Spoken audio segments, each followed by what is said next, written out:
Hello, everyone. Welcome back. It is Wednesday night. I am your friendly neighborhood Prax. Welcome to the channel. It is time for some Zweihander long retreat. Dale. Hello, Dale. I'm sorry that you are in the Tone of shame. Yes. But we're going to go around, introduce ourselves, say where we are, and then we're going to end with our wonderful GM so that he can begin torturing us. I'm your friendly neighbor Prax. I get to play Nethra Fusefire, our artillerist slash, I guess, sniper now officially. We'll go with that. And then directly underneath me is Billy. Hello, Billy. How are you? Welcome back. We missed you. Hello, hello. I am playing Remsaw, um, the friendly neighborhood ogre. It is just like Shrek, you know, in every sense of the word, because the ogres in this universe, I've heard, um, are just really nice, and they all have donkey friends.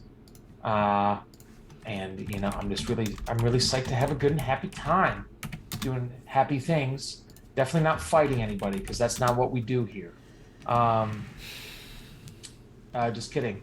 All of that. I excited to get back at it. uh Excited to get back at it, period. So yeah, stoked. Stoked indeed. I'm here for it. Like, we still have a horse, so things are great. There we go. And you'll be fine. You'll be fine, I'm sure. But then that leads to Laura. Hello, Laura. Welcome back. We're glad you could be here tonight. Hello, thank you. Tonight I will be Gisela Haberman, who is our friendly neighborhood Godsworn of the God Emperor, um, who will definitely give all the buffs and hit everybody in the head with a hammer. Maybe indiscriminately. We will see. But real excited to continue on. I was shocked that our good rolls didn't flee from us the moment we entered combat. So we will see that is still to come. At this point, we have rolled well for multiple episodes. So at some point, we will bottom out and just all die from rolling very badly. Yeah, okay, maybe. Possibly. Although, I guess, apparently Sigmar really likes you, so that's a positive. And also, Sigmar really likes it when you make Aldar angry. So, hey, Pope, how are you? Doing well. I think our luck's going to hold, given that in playing a game of my my boys, my orcs, against my good friend playing Tau, I was tabled turn two. So I think our luck will hold, as the dice gods have been appeased with an astounding run of bad luck. Um, I am looking forward to playing Aldar Ravenheart, our cantankerous dwarven freelancer, and both of us use he/him pronouns. There's a lot to run from today, and I am interested in how far we get. Yes, indeedy. And the person who's going to determine exactly how far we get is going to be Tom. Hi, Tom. Welcome back. It's all on you now. I don't have to do Excellent. anything. I'm super excited to be here. We're going to see more than just the tip of the iceberg today, which I'm really excited about. And if I may, Pope, real quick, this is my chance. It's hearing that your boys got tabled. I'm just going to try to pull you towards AOS, where the orcs are real good. They're real good right now. Be some iron jaws, run across the board and punch people in the mouth. It's a lot of fun. So last time, just to recap real quick, as Billy was not here, last time the party, having realized that the Reverend Sister of the Abbey was in fact a necromancer in disguise who actually planted herself there about a month or two ago, planning this little rising, if we will. She had killed the entire hospital, poisoned them. She had actually planned, as a quick side note, she'd actually planned on poisoning the military camp and everyone who lived in the Abbey also, which is what she needed those herbs for, but y'all were a little late, so she settled for just the patients. She then she raised, as there were the dead patients and the small graveyard off to the side to create a minor horde of undead.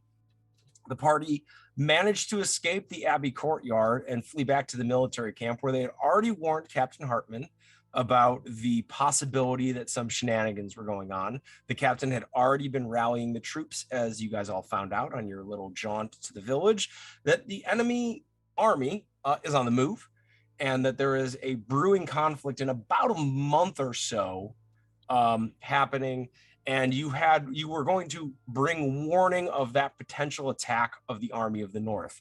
Well, there's also another problem now, as there is apparently an undead problem happening here. The party held the gate at the Abbey to give the rest of the regiment time to organize and go. Remsaw was sent back to load some of the heavier objects into carts quickly, as they needed a big boy back there to just chuck things onto carts. A very Left 4 Dead wave zombie combat occurred, in which the party rolled absurdly well and defeated pretty much everything, including just splitting the necromancer's wig when she dared to show her head for half a second to talk to the party a little bit. And it was at that point that the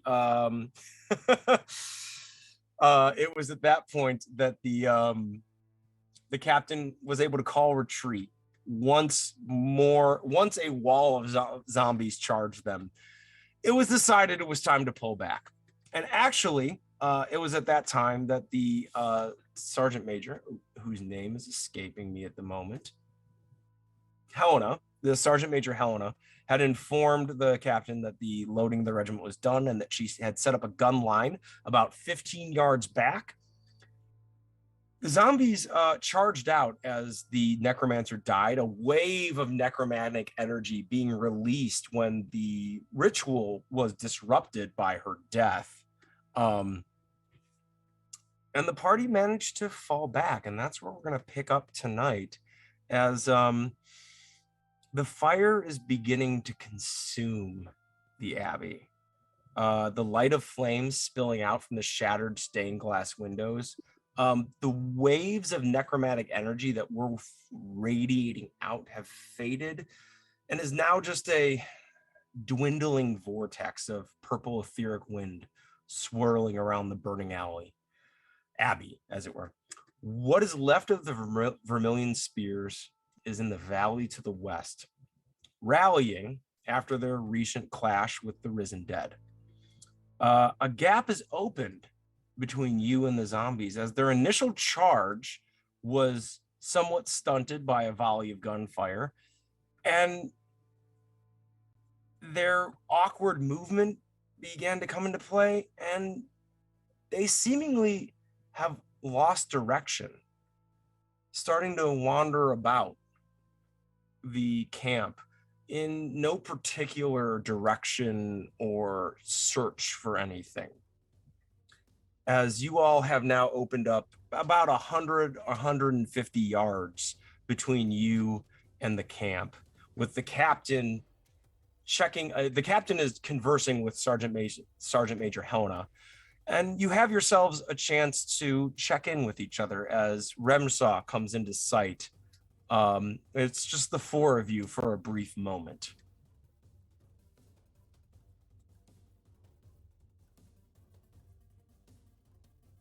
Okay, so running and fire and Aldar gets angry. Plan, right? I'm not sure how long we can keep that plan up. Aldar can't keep getting angry. I can try, but at the same time, as Like, he undoes the straps on the brigandine he's wearing and pulls up to look at his chest. It is just a series of, like, those hideous red and black bruises as he is currently seriously wounded. Ooh, Aldar, you're in the seriously wounded category. So, Yeah. in addition, so you're going with like internal injuries, because I was going to ask you, seriously wounded would entail something that could potentially keep you from fighting at your full effectiveness. I'm saying pretty much the brigandine held, but his bones didn't. If I may, as a quick aside, just as the GM, there is one particular area where something got through and flesh was rent. Where is that? Because, like, his nose is already a sore sight to see. Mm-hmm. I am saying that there is this just right down the middle gash on his nose. Okay. Well, Gisla's gonna take out a handkerchief and like press it up against his face really hard and be like, well, it won't get any worse for 10 minutes and then we'll have to take care of it. As a reminder that for the next 11 minutes, Aldar does have unassailable bulwark, so he cannot take injuries from melee for a while. And thanks to Dogs of War and Tough as Nails, he cannot take moderate or serious wounds. Mm-hmm. So, yeah, but the hanky goes on the face, and it's just like he's not feeling the pain yet. He's seeing the pain, and it hasn't hit, like, between the magic and the adrenaline. It's just like, oh dear. Nethra would turn and like wipe against her jaw where like there's blood spatter from when she got scratched multiple times. And she's like, all right, so perhaps we can't make Aldar angry some more, but Remsaw, you can make Remsaw angry? I can make Remsaw angry, though, like, let's be perfectly honest, Sigmar's already answered me an awful lot, and I really don't want to wear out how much longer he's willing to listen. We can definitely keep going, and I will definitely keep asking, but we might want some other plans and some distance. Maybe kill them all isn't the right idea. On top of the retreat, we need to know precisely where we're going, because I have a feeling they're going to be following us. And I need more fire. I'm going to make more fire. Rain is beginning to fall as thunder rolls across the field. The captain simply turns back after all that and says, you all keep moving, steady march. And he kind of looks back and says, I don't think they're pursuing right now, but rear guard, your job, eyes to the rear. If you see them coming up from behind, you call out so we can quicken up. Someone sound off that you heard me. Yeah, Mm-hmm. we heard you. Thank you. And the captain walks off. Hey, Remsaw, hold still for a second. Actually, can you like hold your hand out like just above me for a little bit? Thanks. And she uses Remsaw's height differential to kind of act as a rain barrier so that the gunpowder doesn't get wet as she starts refilling a bunch of reloading the gun, and then makes a couple more bottle bombs as she goes. Wow. Thank you. Roll like, me I seriously. believe it's a tradecraft for making bottle bombs. Mm-hmm. It's a Roll me tradecraft. Since you're doing it on the move, we're gonna impose a -10 on you because it's a little tricky, but you're also pretty skilled. So Yeah, and I can flip to succeed. Oh yeah. Oh yeah.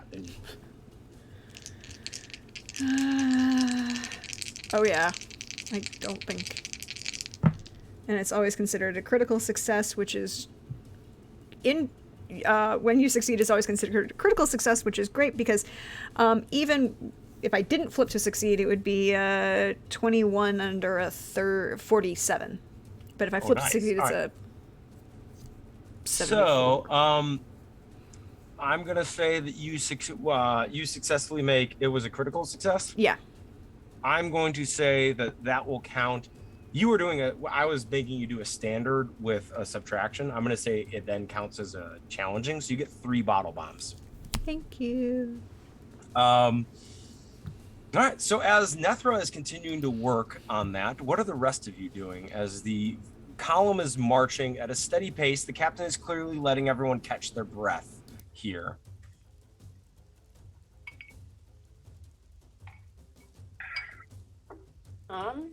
Gisa will just be walking behind. She's gonna be at the very, very back, trying to keep an eye out, and also trying to keep time in her head for how long her prayers are still active. Mm-hmm. Do we know which direction we're headed? I think we're headed to the city. That's where the armies. We were gonna warn them that the armies were coming, and now I guess maybe another army. So we're headed to Taliban. Yes. All right. At that point, the captain reappears. All right. So, I've told Helena. You all went to the village. The Harden. Stolper. Yeah. No, not Stolbrook. The village. Village. Yeah, Hardenset. Yeah. Yeah, the little one. The little one. You said it was safe. You know, Mostly friendly. Yeah, nervous. they were friendly. I'm sending Helena there with most of the regiment to just dig in and catch their breath. And he points at Nethra, Gisela, Eldar, and Remsaw. You all are with me. We're going to make best speed to the general. And we're going to tell him what the fuck's going on. Best speed includes rations, right? Like taking them with us. Oh. Yes, we're going to have plenty of food. Don't worry. We're going to make best speed, as in we're not going to stop, and we're going to go really fast to get to the city as quickly as we can without dealing with without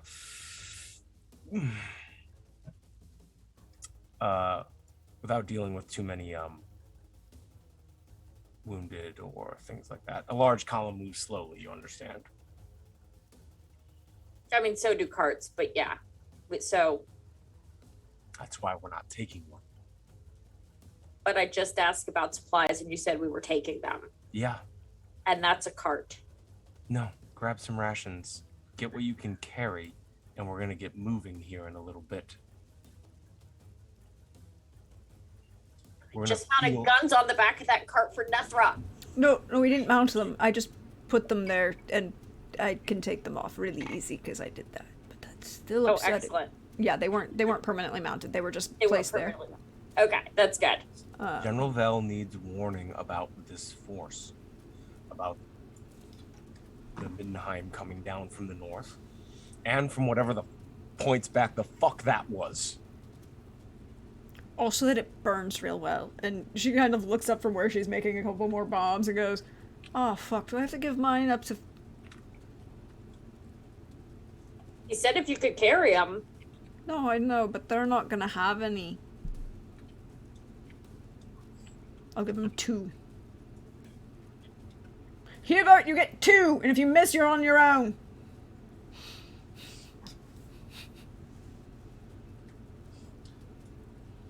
Right. And then you see the rain's really starting to fall now. And the captain kind of looks over your shoulder and Gisela and points back the direction you came. What's that? What is he pointing at? As you turn, In the flashing lightness and the falling darkness, a small force of armored horse-riding figures is approaching the abbey. They appear to be coming, or not. They appear. They're coming from the southeast. One appears to be carrying a banner, and they're about 500 yards off now. Can we see what's on Slightly the uphill. banner? Huh? Anyone got a spyglass? I was gonna say, can we see what's on the banner? Or can I Well, just someone- look? Can roll me an awareness test. If you got a spyglass, you can flip to succeed. The awareness test is going to be at a -10 because of the rain and the darkness. So unless someone has something to cancel that out, you guys can pick who takes a look, or somebody can assist somebody. So you guys pick who wants to be the one making the roll. I'm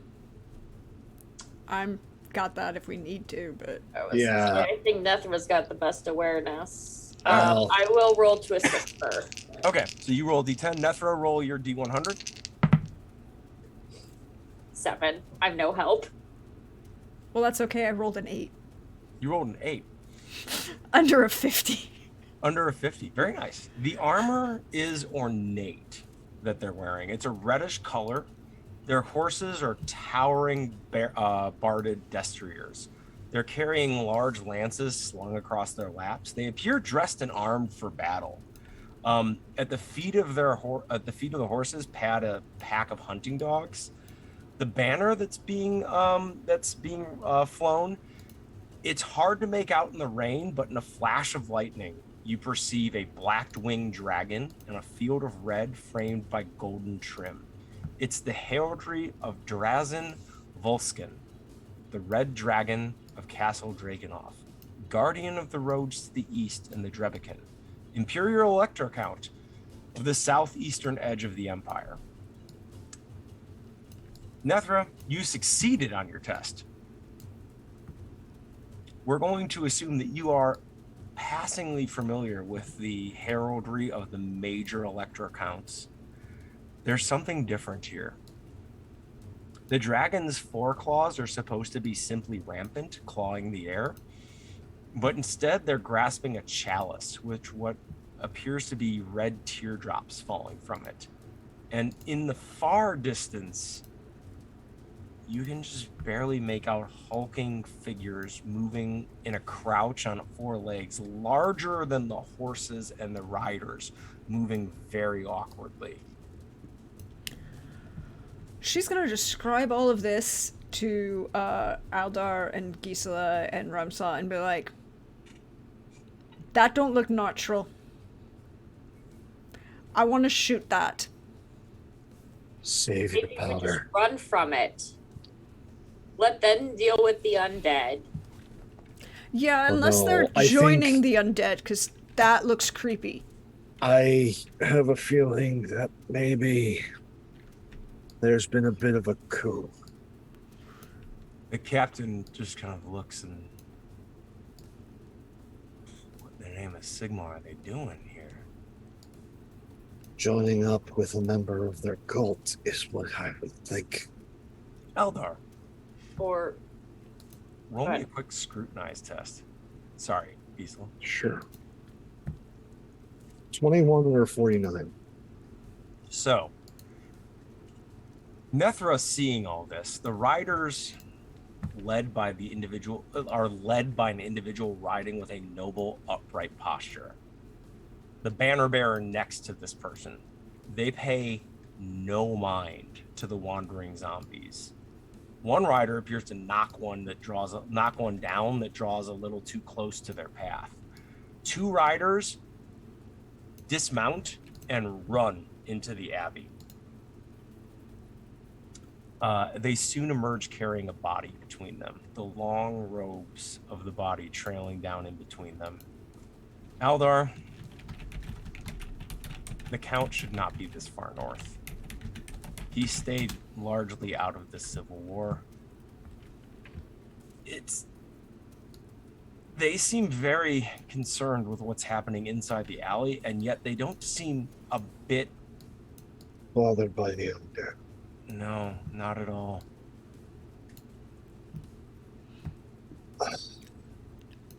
All right. I have a feeling that the Count is not the Count. I think the Count's one of his relations has now taken his place and is part of this cult. The captain turns back and looks and says, the rest of the column's gotten pretty on. Maybe it's time we best get going. Yeah, if one of the elector counts is no longer with the emperor, that might be something we need to add to the intel. The likelihood is that this cult, this is an emergence day for them. I wouldn't be surprised if a number of the nobility all of a sudden met with untimely ends, either right before or right after today's events. I feel Captain, really good about shooting her in the face now. the captain turns to Eller and says, Castle Dragonhof is weeks away. He turns to look back. They're here at this time. It means they knew. Yeah, Oh. the village said that the previous Reverend Sister died, what, 2 months ago? Just about. So the fake Sister Anya, or maybe she really was Sister Anya but wasn't really a sister. I'm unclear on the delineation, but either way, if she came here in the last 2 months, she definitely would have been able to give her timetable to friends. No, I don't like this at all. I don't like this one bit. Please tell me we're moving and not standing here talking about this. We're Let's moving. move. Like, And he turns to look back, and you all turn. You see the regal-looking rider having come out from his group at the edge of the military camp, facing all of you. He points. Now and can I shoot turns him? his head back. Now can I shoot him? He's about 500 yards off. Yeah. You do see, as he points, the dogs being led up towards him, and the captain goes, yeah, fuck this, and he turns and looks and points, and you can see just to the west of you there's the edge of the Drakkwald, the forest. He says, make for the woods, let's go. All right. And as he says that, I'm going to go ahead and pray to Sigmar again, because we've lost the horses now. So we are now eligible for trackless steps, which is a generalist prayer, I know. The map. What do you have? You're not in combat, so you don't take a penalty. Sweet. So generalist is plus 20, right? Yep. I'm No, sorry, it's plus 10. Yeah. Make sure my incantation is what my incantation is. So shooting for a 75, so 85. Ooh, that's good. That's a 70, so we're fine. All right. Because otherwise this could have been bad. But so me and my 8 allies can pass over surfaces such as snow, mud, and vegetation without leaving a trace. It must be on foot, but we can run. We cannot be tracked for the next 11 hours. I will say visual tracking of seeing you can probably still happen, but the other types of tracking where they can't see you. Yeah, but I mean, if you want to get very But specific, sure. there's a difference between chasing us and tracking us. Exactly. That is exactly the point I'm making. So the minute we lose their visual, they're no They longer cannot tracking You us. all turn to run as an unearthly, piercing howl goes up. And I'm going to need everybody to roll me a toughness test. for their running here. And Aldar and Nethra, you two are making it at a -10. Okay. Billy, go ahead and roll me a D100.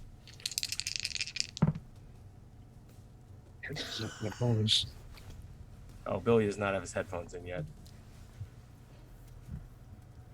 You said toughness? Toughness.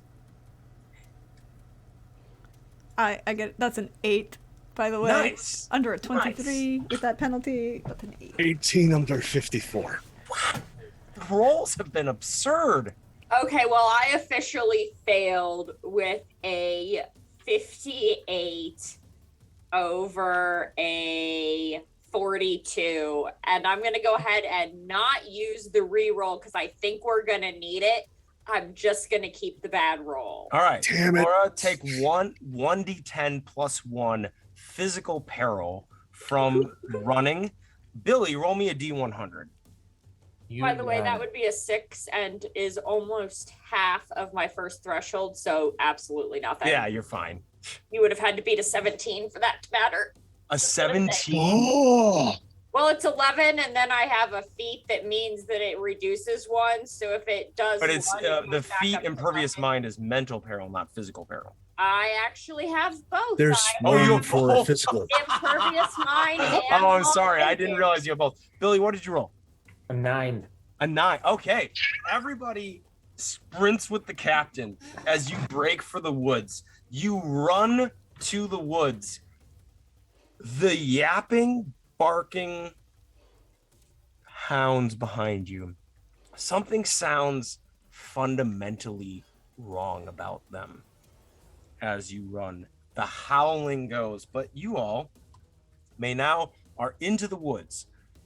Do you want to keep running, or do you wish to hide and break sight? I think hide and break sight because they can't track us. All right. Okay.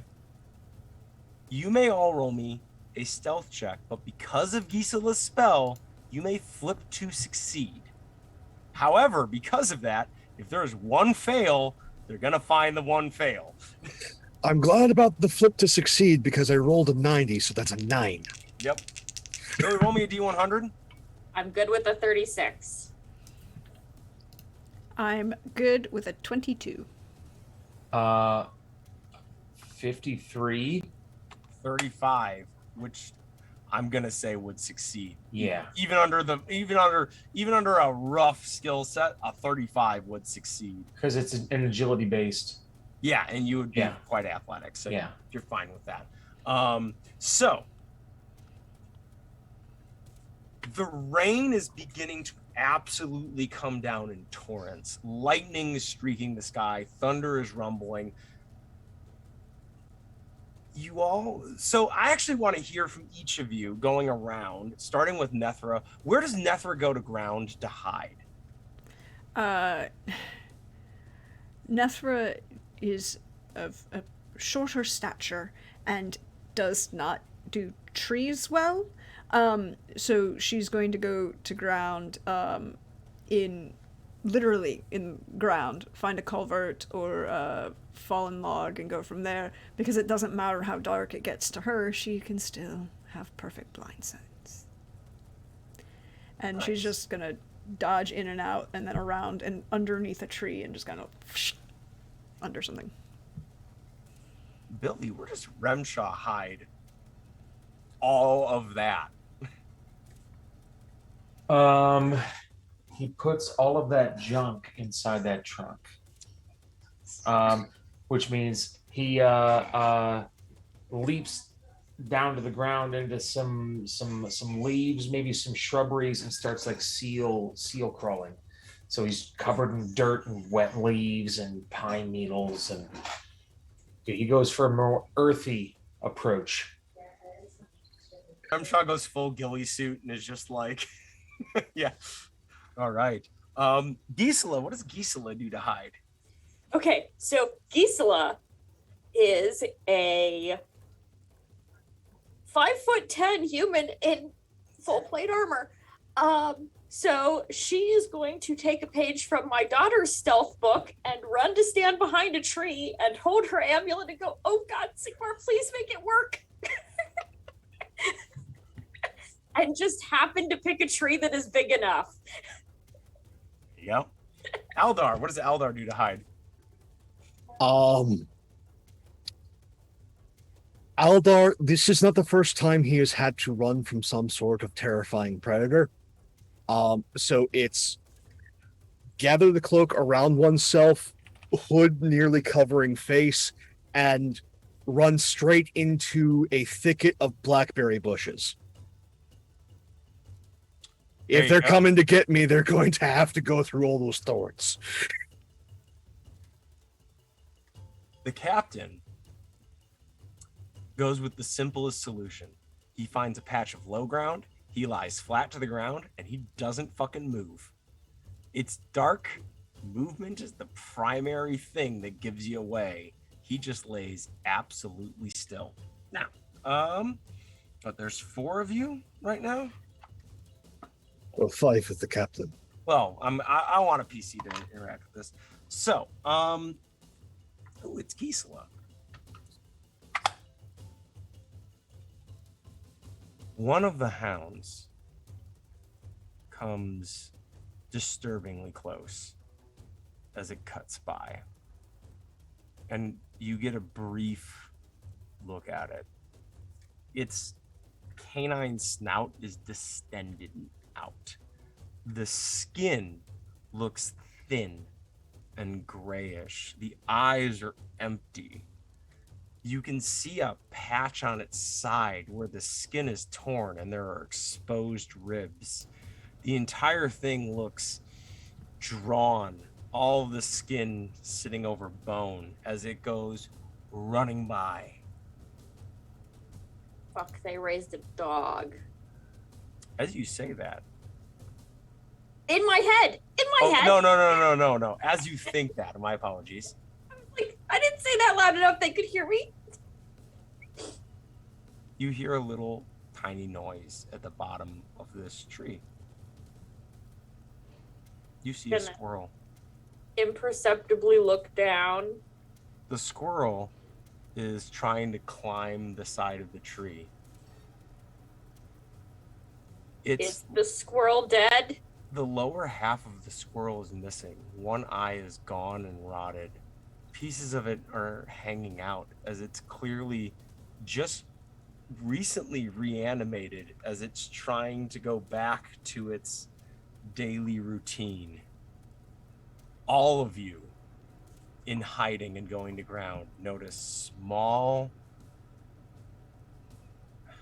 indications that the dead in this forest, at least this area of it, are beginning to rise, no matter how small, no matter how inconsequential.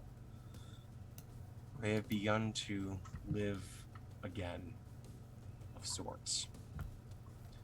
You all wait a moment. The sound of howling and yapping moves on, and it goes quiet, save for the rain and the thunder, which is actually quite substantial at this point.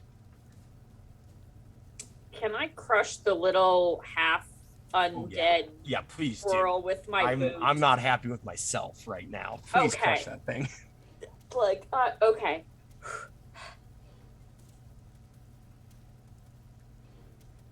Can't even use real live dogs. They can't even use real live dogs. God, I hope that they at least. The dogs were already dead. I'm just gonna tell myself that the dogs were already dead. I'm sure. I'm sure the dogs were already dead. That was a lot of decomposition. It had to have already been dead. Can we move now?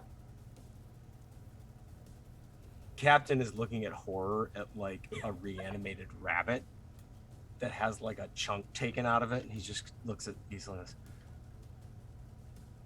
Unless there are any serious objections, I would like to move through the night. I would strongly suggest we try and not be in the woods. Because I don't know about you. Yeah, the nice fluffy creatures being reanimated. That's bad enough. But what about all the creepy crawlies that are now creeping and crawling after they stopped?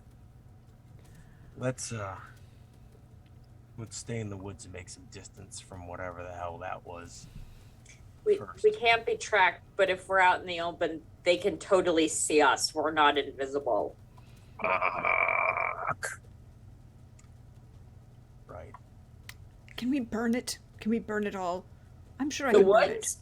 Yes. That might be hard and might get us in a lot of trouble. There's some. Tom, correct me if I'm wrong.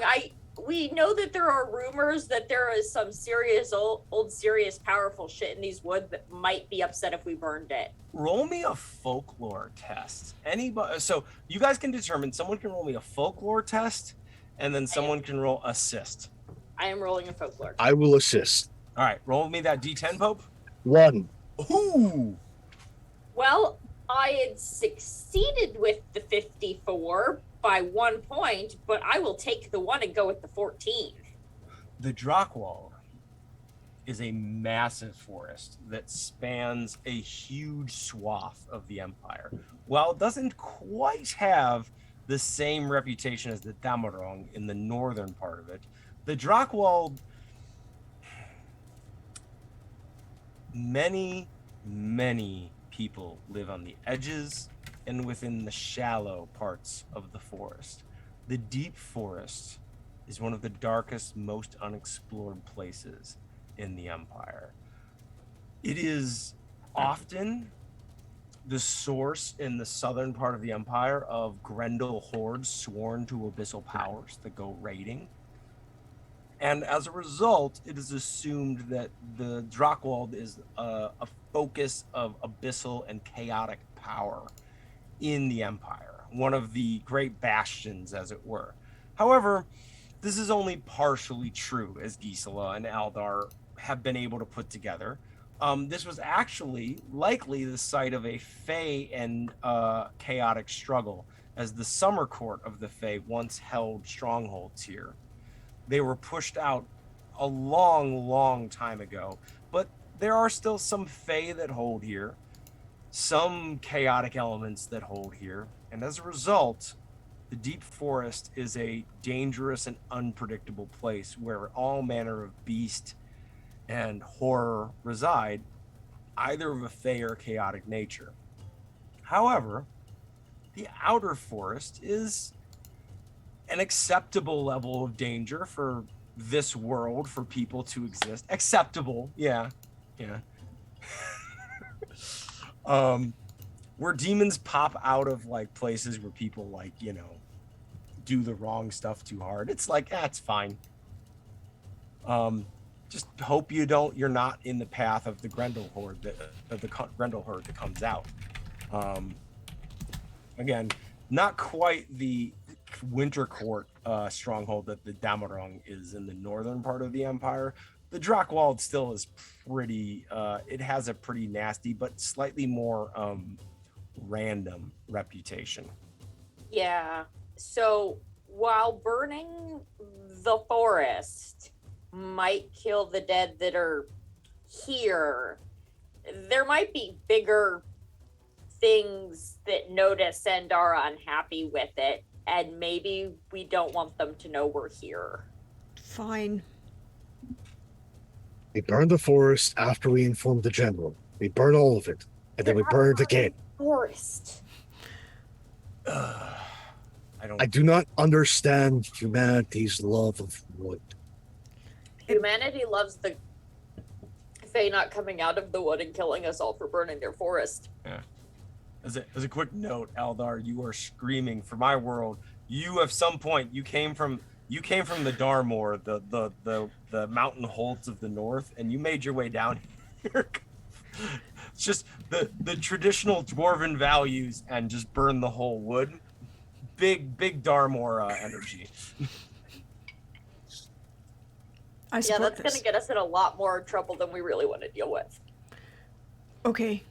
Not burning it yet. No. This is where your humanity is getting in the way here, friend. No.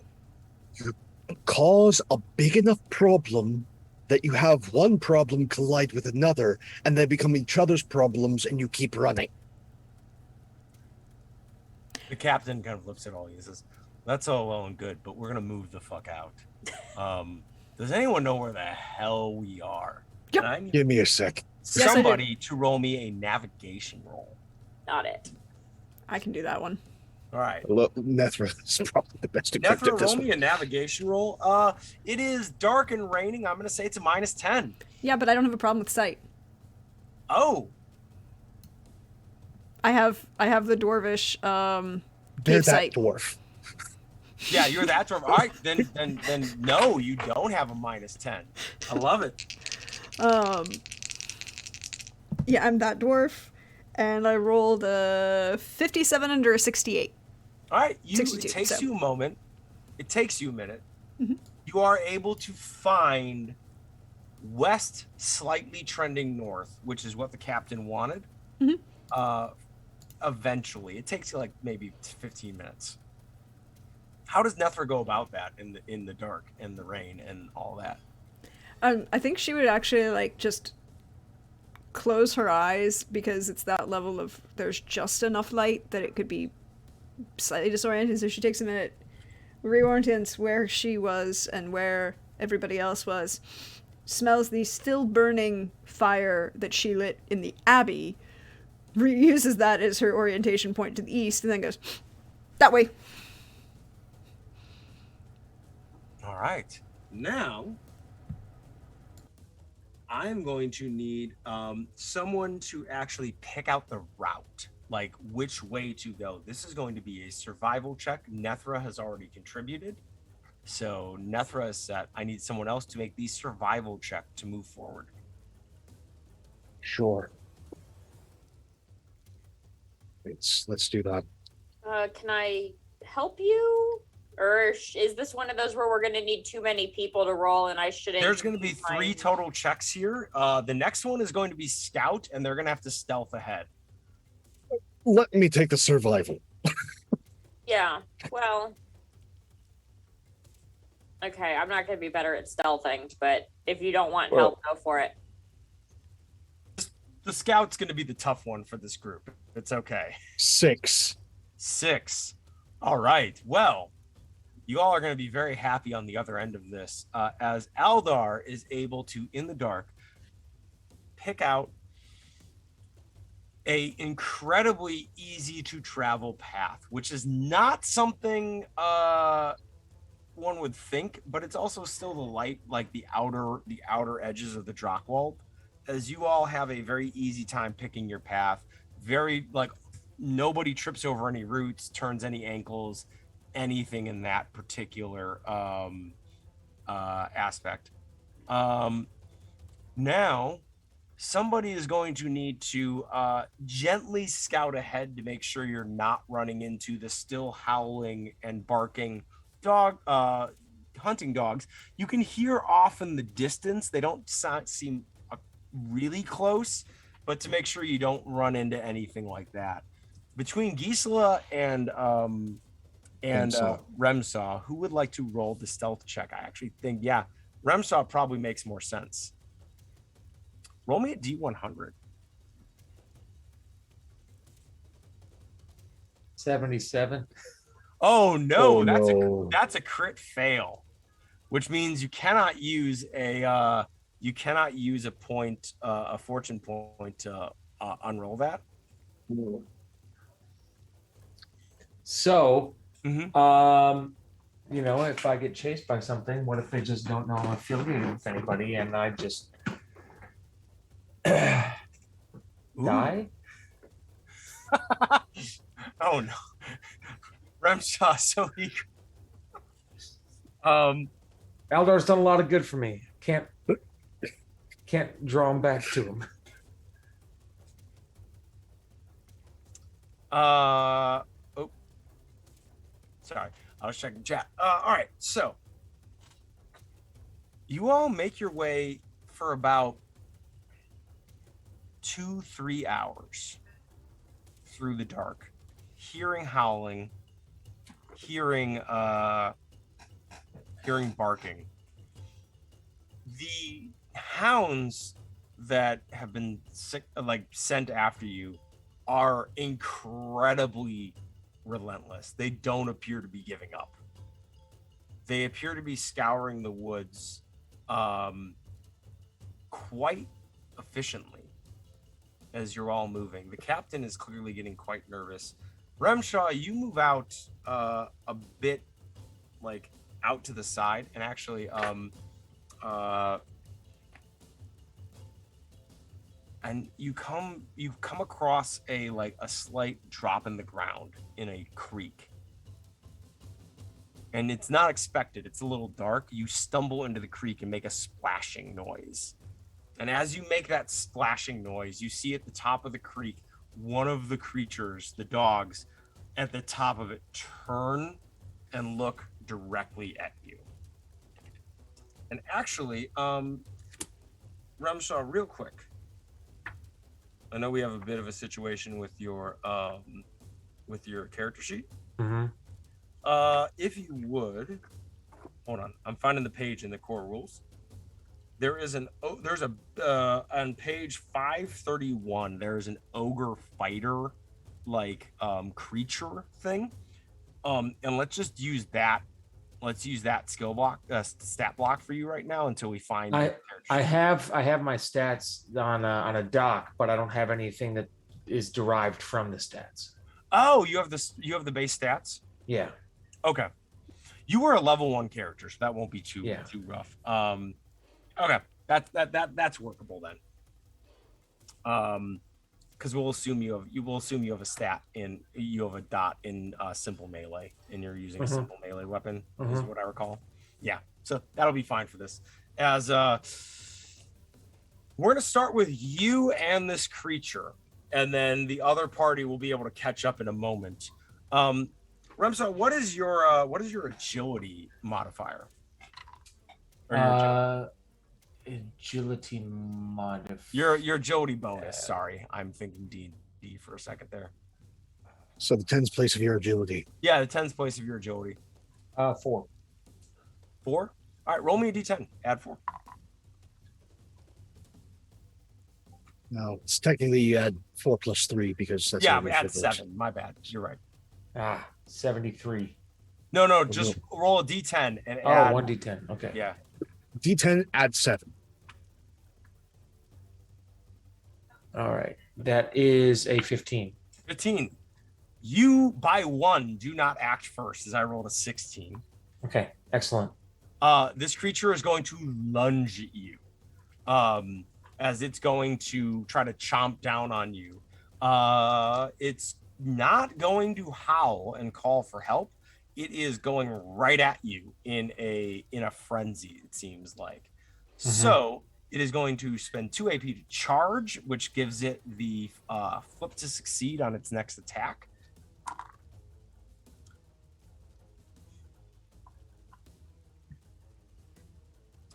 I rolled an 87, which becomes a 78, which does not succeed. I'm going to just put these dice over here. In the prison. What does Remshaw do to stop this attack? So that if the dog comes charging at him, he's like very quickly, and he's not quite ready for it. So as the dog comes like charging in, completely straight line, he's going to step out of the way and like backhand the dog. So it like misses him and goes by him, like right in the chunk of where the shoulder and the neck meet in that like chunky area, and kind of forces it to the side and then squares up and faces it. Without doing damage, you feel some of the flesh of the neck just slough off when you hit it. You can see as you turn to face this and square up, there are pieces of this dog, and dog is not the word. This was at one point a massive wolf. As pieces of it have fallen off, one eye is missing. I need you, before you to take your turn, you're going to have to roll a resolve, a willpower test at, no, it's not up anymore. Damn, all right, that's right. You have to roll a resolve test. So that is your willpower. Please roll your willpower stat. Okay, I do have a star in resolve. Okay, so willpower plus 10? Yeah. That's D100, correct? Yep. Oh, that is a 100. Oh no! All right. Roll me 2d10 and add 2 to the result. As you are suffering from fear. Add 2 to the result for 2d10. Yes. 15. 15. What is your willpower bonus? Um, willpower bonus.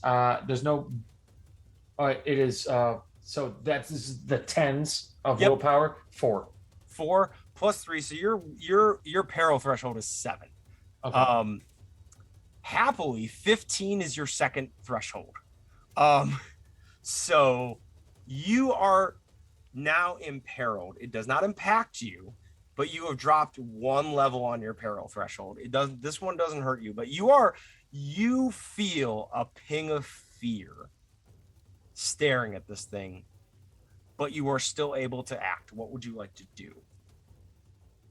All right. I'm going to hit it with my scythe. All right. Roll to attack with your simple melee, I'm assuming. Yeah. Yep. All right. This is 61 under 76. All right. Now, you are, as an ogre, you are considered to be a large creature, if I recall correctly. Yes. This is a normal size creature, so you get to roll 2d10, or 2d6, sorry, for your damage base, because you are larger than this. Does the D10 count for the anointed? Oh, it does, actually. Yes, you also get to roll a d10 because your weapon is still anointed, thanks to Gisela. Okay. So you get to roll 2d6 and a d10. If you roll a 6 on the d6s, they explode. I got 2 4s on the d6s, and the d10 is a 5. Okay, and then you also get to add the 10's value of your combat percentage. That's a 7. That's a 7. So we're looking at 8. We're bumping it to 15, and then you rolled a what on the d10? A 5. A 5. So we're looking at 20 damage. Okay. I'm gonna roll a quick. All right. It is not wounded, though it drops to moderately wounded as you drop this thing 2 levels. What does Remsaw do to not cause a fight-ending wound, but a pretty good-sized wound in this thing? He takes a wide sweep with his scythe and catches it like right behind the armpit in the rib area as he like muscles like with this odd backhanded stroke and kind of takes the feet out from underneath it as he completes his swing, and then Wolf just tries to stand back up. Nice. You have 2 AP left. I would say you can use 1 AP to call for the rest of your group. An attack is 1 AP. Attack is 1 AP. You can only take 1 attack a turn. So if you would like, you can call for the rest of your group and then hold an AP to defend yourself. Yeah, I feel like that's what a smart person would do, Tom. Oh. I have lightning reflexes, which gives another AP and reserves it for defensive things. So Sounds good. I'm gonna use one of the AP left for another swing. You cannot take another attack. You could take a perilous stunt. Okay. You can only take, so in the actions list, anything under the attack actions, you can only take 1 of any of those a turn. So anything, you can make 1 attack action, and then you can make as many as the other ones as you have. I'm gonna, with the brass knuckles on my other hand, try to do a stunning blow. I like it. All right, so make an athletics test, Athletics, which I'm is guessing, agility, and I believe you have a dot in athletics. Yeah. Yeah, so make that test. Okay. So that is 32 under 53. 32 under 53. I'm going to so you stun this, you take away an AP. I'm actually going to roll really quickly to see if you like knock the wind out of this thing, to see if it can call for help on its next turn. Spend 1 AP to call for help because I like that idea. All right, so stunning blow. It is going to try to resist with toughness.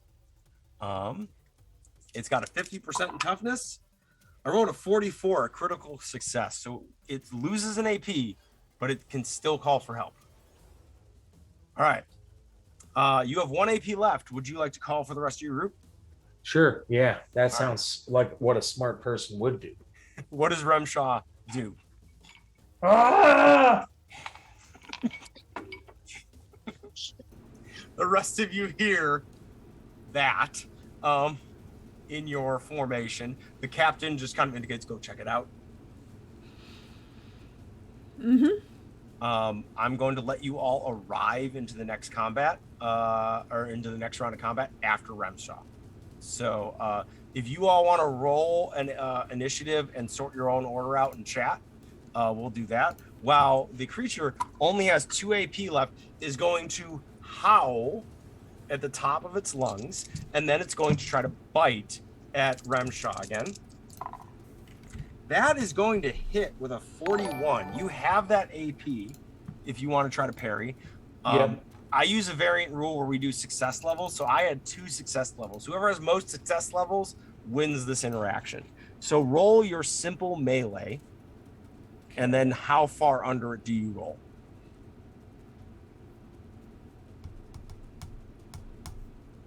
Yeah, so this is 15 under 70 something. How does Remshaw stop this thing biting you? I think it's gonna flavor like if he lunges at it like a bite thing, he's gonna like catch the muzzle of the wolf like right by the behind the ears and like just stops it from like, and he's like gnashing right in my face as he's trying to shove him back. As you do this, you see the wound that you caused earlier is beginning to like close in a like weird grabbing towards itself way. It has gone up 1 level from moderately wounded to lightly wounded. Okay. Yeah. So yes. So all right, it is your turn. You have 3 AP. Does it do that with an anointed weapon? It does do that with an anointed weapon. The anointed weapon does extra damage. It doesn't stop its undead healing. Okay. There is something that does stop its undead healing, though. Now, spit. When he's spit in the wound. I don't think we're rated for that sort of thing. I don't know. Have you seen some of the stuff that Twitch puts on, man? That's fair. Now, it is your turn. You have 3 AP, and if I may, you're getting 2 fury dice on this. You can try to do things to increase that. Takedown is very good. Yeah, I was eyeing that.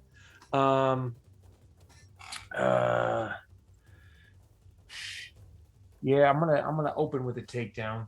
All right, roll me that coordination or athletics, whichever one is better. Coordination is subset. Agility, athletics Agility. is brawn. Yep, athletics is brawn. Brawn. Yeah. I'll do the brawn. So 77 under 78. Oh, you just, not only do you just do it, you critically succeed. You, as you have this thing by the mouth, as you caught it, you wrench it to the ground and hold it there with one hand. You can make an attack now with a plus of 20 on your attack. And so holding it down there, like scythe is a little big, so I'm pinning it down with the scythe arm and trying to smack it in its head bone, aka skull, with my brass knuckles. All right. Roll with a plus 20 to your simple melee. All right, so the roll itself was a 67. Under a for knuckles is brawn, that's 70. Oh yeah, you're fine, Yeah. man. Roll me 3d6 plus. I don't think the brass knuckles got anointed, did they? Mm-mm. Okay, so roll with 3d6. 151. So 7. 7, and then another 5 for your the what do you call it? The combat bonus. Yeah. All right. I don't think it gets count. I think it's brawn. Oh, it gets brawn Boost. bonus. You're right. Combos, Yeah. Brawn bonus. Yeah. What's your brawn bonus? 3. 3. Because Now- that's an independent score, correct? Yes. Yes. If I may, there are currently 5 fortune points. You may spend 1 fortune point if you want to turn any of those rolls into a 6 and explode it. How does the cast feel about that? Go ahead. All right, I'll turn. Can I turn one of the ones into the 6s? That Yes, seems you can. smart. Yeah. I'll do that. So that will make the damage instead of 7. That'll make it into 12. And then you And roll then- again. Okay. Yep. A 1. Oh no. Well, it's a 13 plus another 3, right? For that Yes. yeah. So plus So another 3. 16. That gets you, it goes 2 levels further down. So it goes to seriously wounded. And it rolled an injury, which for creatures like this, I say it can't take an injury, it moves another down. So it's grievously wounded. This thing is barely holding together as you punch down on it. Do I see my allies in? Yes, they're all coming forward. So I have 1 more AP to do. Mhm.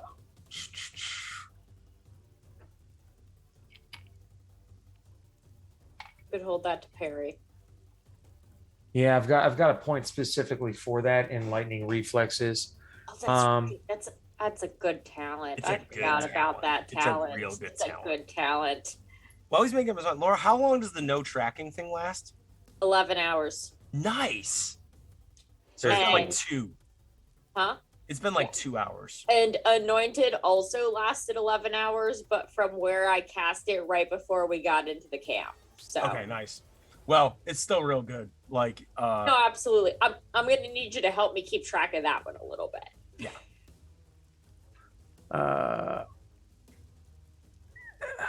I don't think there's anything else I can do action wise. you've got this thing pretty messed up at this point, honestly. Yeah. Yeah. So yeah, I'm good. I'm good. This thing is laying at the feet of Remshaw. Like, part of its skull is caved in. A normal living creature would be dead at this moment. This thing has a weird resilience. Nethra, you have walked into this space. You see this happening. You're up at the top of like this little creek bed. You see down in the water, like Remshaw is just like pummeling this like extremely large wolf that is missing pieces of itself. What would you like to do? So quick glance, like as she gets to the rise, she's gonna drop, pull the gun out, and she's gonna scan to see if there's anyone else out that could be a danger. Spend an AP to roll me an awareness test. I will do that. I will spend the AP to roll the awareness. Because that's what I do.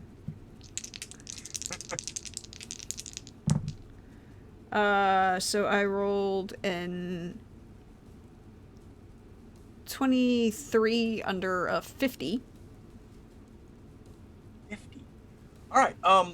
You can hear howls and growls off in the distance. However, as long as you finish combat in this round, which honestly won't be hard, because of Gisela's no tracking spell, these things will not. You'll be able to get away before any of these other creatures show up. Cool. She's gonna clock, like, because it's like vibrations, and so she knows that she can visualize them through her hearing of them from the cave sense. And she's just gonna spend 1 action point to take aim and then shoot the thing underneath Remsaw. All right. Now you're taking aim, which cancels out the -10 that it gets from being prone. So go ahead and roll me that.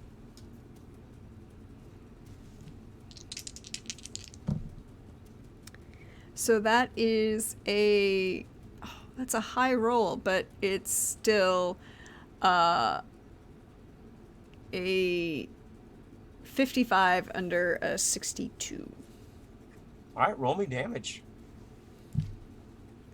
And it can't dodge because it's a gunpowder. Yep, it can't dodge because it's laying on the ground getting its ass beat. Well, I'm just remembering things. So that is a 5. I rolled not great damage. 5 plus 5 is 10. That is just enough to kill this thing. What is Nethra? I'm assuming you take this thing in the head.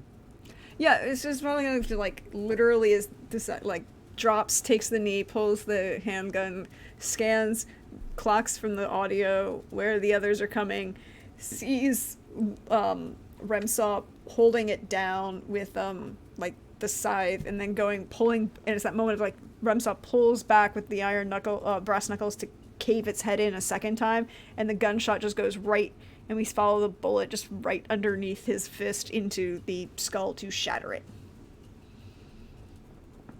The skull shatters out. Remshaw, as you're going down to punch, this thing's head just explodes as a gunshot just reverberates around the creek bed. The captain immediately comes up with Gisela and Aldar and goes, "Fuck, that was loud. We need to get going. Go. We're running again. Just we go." also need to get you a quieter weapon. I have one, but this one kills better. Not if we keep running. Fine, and you see her put the pistol back and pulls out her repeating crossbow that she started with. It's but I like the new toy. And as the rain continues to fall and the party flees over this creek bed into the woods, we're going to take a quick break here and come back to the traveling through the Drakewald. Indeed. So take a minute, refresh, bio, stretch, and we'll see you all in about 8 minutes, everybody. Bye.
Hello, everyone. Welcome back. We hope you are refreshed, you stretched, you're ready for to watch Aldar and Nethra light this woods on fire and burn it all. It just all needs to go. They're not doing that. It's okay.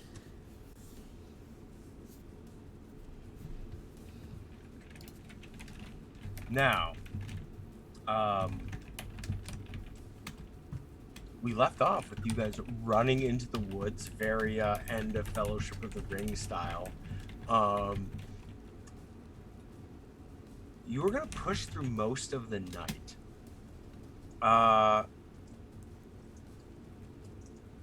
You guys are moving not like at a full sprint, but like at a hearty jog. And I'm gonna keep Aldar's survival roll for this. And you guys are benefiting from the 2 successes here. So, can you all roll me a toughness test at +10 for all of the success that you guys had in this, in terms of making sure this was nice and easy? Okay. So that is 53 under 74. You're good then. What's toughness a root of or a Brawn. branch of? Okay, Braun. Ron. Braun. I got another fail, 51 over 42. Well, roll me that 1d10 plus 1. That ain't gonna matter because I can't hit your physical peril threshold with that. I'm sorry, that would be 4 plus 1 is 5. Yeah, you're fine. That's not even breaking the one that gets into the talent. I know. All right.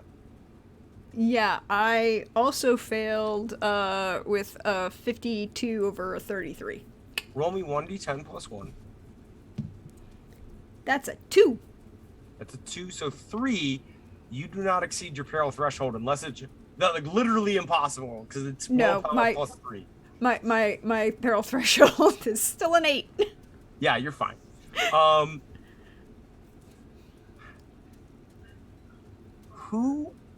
So let's start with Remshaw as you're moving through. Who would you be moving next to during this time? Aldar. Aldar. So Aldar and Remshaw, you find yourself moving most of the night near each other. How do you like make this time go by? What do you do with several hours through the night moving through the woods? I feel at this point Eldar would respect my silence. At this point, it's very much a because of the hounds. Like Aldar is usually incredibly talkative, and has disdain for almost everything. But we're dealing with the undead now, so it is a lot of quiet movement. And as I am significantly closer to the ground than Remsaw, quietly pointing out possible potholes, roots, etc., to avoid. And also just scanning and making note of what could we forage if we have to be in here for a while. Yeah, that's an excellent point. So that's the front of the group, since Aldar's the one picking out the trail, correct? You're keeping an eye out. The forest in the dark seems a bit... You're moving quite quickly to start picking out like forage opportunities, as the ability to stop right now as the captain is kind of like going like go, go, go. Not super available, but I will give you the ability later when you stop. I'll give you, like, you've been scouting this out for a little bit. I'll give you some bonuses as you like make note of like berries over there that seem to be non-toxic, or like an apple tree. There are apple trees here, sort of thing, as you're moving along.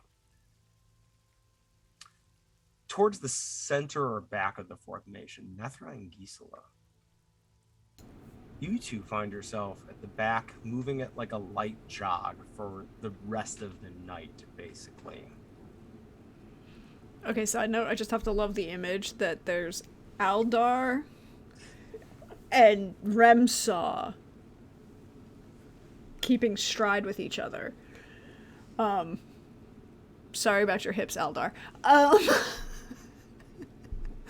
And then Gisela and Nethra, who are mostly keeping up with each other, and Nethra will like occasionally like put a hand out to kind of like do that thing where you guide someone through a crowd, because she doesn't have to look down or worry about pretty much anything in front of her, because she can see in the dark, basically. But she's like, so can we bless more things? So like fire, can you bless fire bombs? No. If I have time and if I can look and see what we have, we could possibly make holy water that you could throw in vials. That's been shown to have effects against the unholy, but I only have the one, and that's for anointing weapons, and nobody fucking touches my vial. No, I was gonna touch your vial. It's your vial. We don't steal it, But theoretically, we can't bless bombs. That's not really how blessing things works.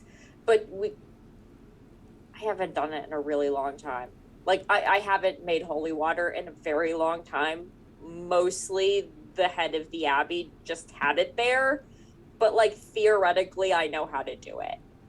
And there are records of that being useful against the unholy, for what that's worth. Can we bless the rain? No, you have to have it like, you could, but it would be like what you have right here. It wouldn't be like all of the rain. That's not really how prayers work. Okay, so the size is a problem. And like that once it's down on the ground, it's down on the ground. It's not an everlasting thing. I mean, maybe if I was up in a cloud, like, again, in theory, but that's not a practical discussion. What about if we blessed the pressurized nozzles? And then you could just spray holy water.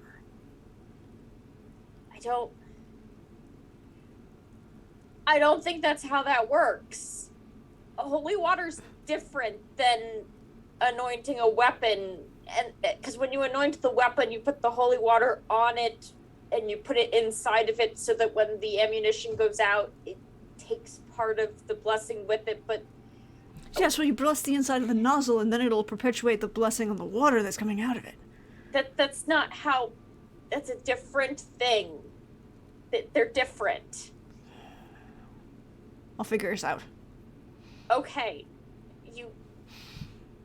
What do you have in your bag? Like, the captain said that we were able to get stuff, and then we didn't really have time to get stuff, and I'm not sure what I grabbed, and Gisel's gonna, like, pull off the bag she's been carrying and being like, what the world is in here? What do you still have from your trip to the village, as you never really unpacked from that? Yeah. So here's the thing. Everything from the trip to the village was put on the cart. Which... You could have grabbed some of that. Like, what did you have down from that? Okay, well, she had all of her medical supplies, and the medical supplies weren't heavy. She would have carried them with her. But all the food and stuff, that was like bags and sacks of food. Yeah. How many rations do we have? We had a lot, including the goat. Yeah. Okay, so here's everything I wrote down that was with the cart. Okay. I knew someone took notes. Because it wasn't me. With the cart, there were backpacks, plural, bedrolls, plural, 20 days worth of rations. Tent for one, water skins, plural, storm lanterns, plural, oil pots, plural, flint and steel, changes of clothes, 2 things of laudanum, 2 tinctures, hand mirrors, plural. There were still had some spare mortuary swords, so there were 2 more of those. Dueling pistol, 15 powder and cartridges. I believe the dueling pistol and the cartridge went back. No. The braces, the standard pistols went to the townsfolk. There's still a dueling pistol. The dueling pistol went to Nethra. Yeah. Nethra. And I didn't take the. I didn't take Okay. the. So we didn't have a dueling pistol. I took the 2 Hawkland repeaters. So we have they're like big rifles. Yes. So I took the 2 Hawkland repeaters from the guys who were shooting at us, and Gisela originally had the dueling pistol. No, Gisela would never have taken a firearm. She is not capable of using any ranged weapons. We have a dueling pistol that was in the cart. Okay, well, we'll take the duel. It's now in the pile of. It's probably in her bandolier. I have one of those. okay. 7 bottles of wine and 2 halves of salted goat. You guys can have the 20 days of rations, as you're probably gonna need them. You guys, as many of the bottles of wine as you think Eldar could carry, reasonably. He drank 2. Yeah. Well, no. That's after I've been counting. There were 9. It's now 7. Oh, there we go. If you are carrying the rifles, then you are taking the encumbrance for both of them. Yeah, because that's what you get. Yeah, that's rough. But yeah, if you want to carry both rifles, you're gonna have to take the encumbrance for both of them and the pistol. Okay. But you are Which is my encumbrance limit. She is at her encumbrance limit. okay. The night slowly softens as you guys are still running along the edge of the forest. There's still some gaps in the trees. The howling becomes distant and then stops altogether. The captain kind of turns to everybody and says, "All right, I think we can stop. Let's all sit down. Have ourselves something to eat." Is there a place not out here in the middle of the forest to sit down? Has anybody seen a cave or a hut or a... Someone may roll me a survival check.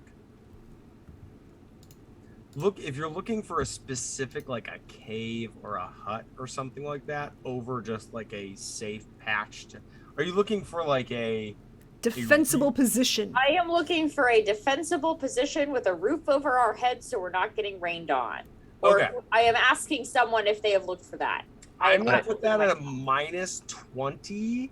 I can try and make the roll. And to get like a roof and a single door right now at this stop is going to take a crit success. You may find a safe place to stay. Single door and a cave roof-ish. I don't know. We can bushcraft a lot. It's just finding a suitable place to start the bushcraft.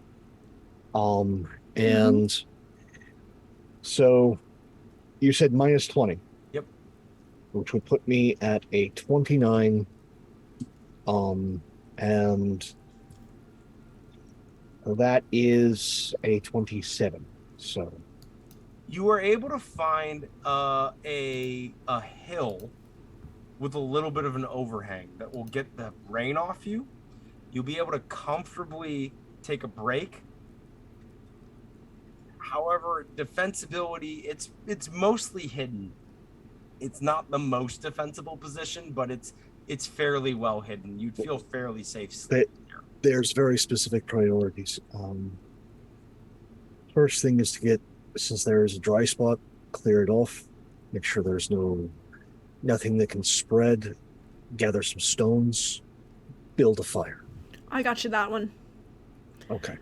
Yeah, no, the actual priority is for you to take your shirt off, and we're going to do a heal check to get you patched up.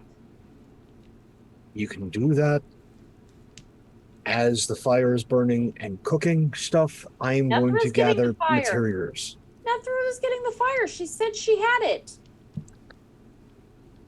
But she also, said she had it. let me forge something, all right? While I still have the adrenaline pumping. Gisela's going to sit there and pointedly start getting her supplies out so that she's ready when Aldar sits down. I would like to forge for something to make tea with. There's something warm and something pleasant that is not getting us roaring drunk would be good right now. You may roll me another. I'm going to check this real quick before I ask for it. I'm inclined to ask for survival unless there's something you're looking for. No, survival makes perfect sense. Survival, however, as you begin to like slow down and the adrenaline begins to wear out, there's an aching pain in your face, and you're going to take a -10 to this check. Okay. As you have like a pressure headache sort of thing happening at the front of your head. 31 under 39 because of the minus 10. You find a big old growth of mint, and mint tea is on the menu for tonight. Like, gathers up as much of it as it can, and comes back with it. There. Nethra, Now, I'll start getting this off. Nethra, as you gather firewood, the wound on the side of your neck similarly is aching. As you can just feel it, turning your head is painful, deeply painful. And the fire is made. You all sit down as Aldar begins to make tea. Gisela, if you would like to make your heal check. You are muted. Yeah, sorry. I was going to try to pull up the table for that. Or if you have the table, I can just make the roll. The table for... Healing? I will pull that up, but I want you to make a quick... Yeah, go ahead and make your heal check. Okay. Because I was going to say, is this for... Because technically I can heal wounds and injuries, so I can help progress their injuries, and I can heal the actual wound table they have. What am I rolling for? Roll me just a heal check initially, before you're trying to heal their wounds. Roll me just a heal check. Okay. Just a heal check. That's a 33 under a 46, so a critical success. Both their wounds are infected. Balls. They will not be able to recover on their damage track or their peril track until the infection is addressed. You can see that like Aldar's slash along is like red and swollen. You can actually see on Nethra like some like pus is starting to come out of it. You determine with your critical success, there is nothing abyssal about this infection. This is a run-of-the-mill infection. Those can still kill you dead. To treat this, you are going to need to go try to find the proper herbs to treat it with. Common wisdom would dictate that you would probably want some wormwood, perhaps some sage to deal with this. Okay. if that's what you say I'm looking for, then I will go look for that. Coriander also quite useful as they're not quite running a fever yet, but you anticipate them to be soon. Okay. I can go look for that. Would you like a hand? No, go ahead and sit there. That's not what it says for infections in the healing check, but that's fine. I'm sorry, what does the healing check thing say for infection? I didn't get to the page because I thought you were looking it up, but I have noted in my list on infections that Gisela can't deal with them because it requires leeches. Let's see, 279. I mean, I vote that we only have infections and not gangrene. Yet. And technically you wouldn't want leeches on a wound like this to prevent infection. You want maggots. So on page 280 under infection, it says bloodletting is the treatment for infection. A healer with a successful heal check, you can treat this in a manner once every 24 hours. So, I mean, that's what it's saying, is bloodletting through and treat heal check once every 24 hours, the security. I guess technically it doesn't say I have to have leeches to do it. I thought that's what it looked like it said before, but I'm not finding that right now. Tell you what, let's just make it a heal check, but I would rather use actual treatments than bloodletting as the flavor. Dude, I'm just looking up what it says in the book. You go ahead and roll me a heal check. Okay. Now to treat this, let's start with Nethra is moderately wounded, correct? Yes. Nethra is an unmodified roll for you to treat. And she would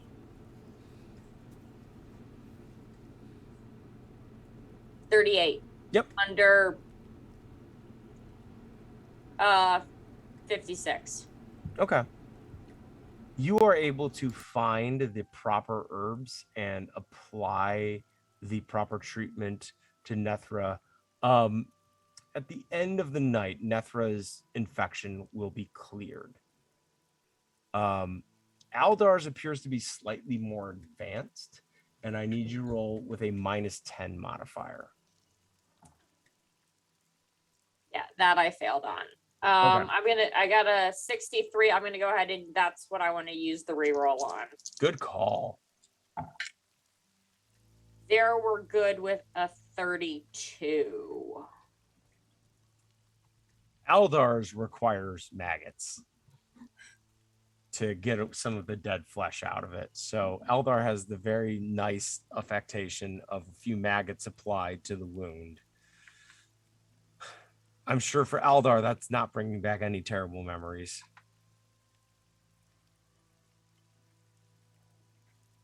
Now, mean, does that Aldar's- bring them up on the wounds chart at all? They will be able to recover this night. Okay. I mean, Aldar, you've been a soldier long enough. Maggots are a standard application treatment for cleaning wounds. Yeah, but they're usually not on my face. How is Rumshaw doing in terms of wounds or injuries? No physical, I don't think. I had the mental thing with the dog. Yeah, peril's going to be a problem, but okay.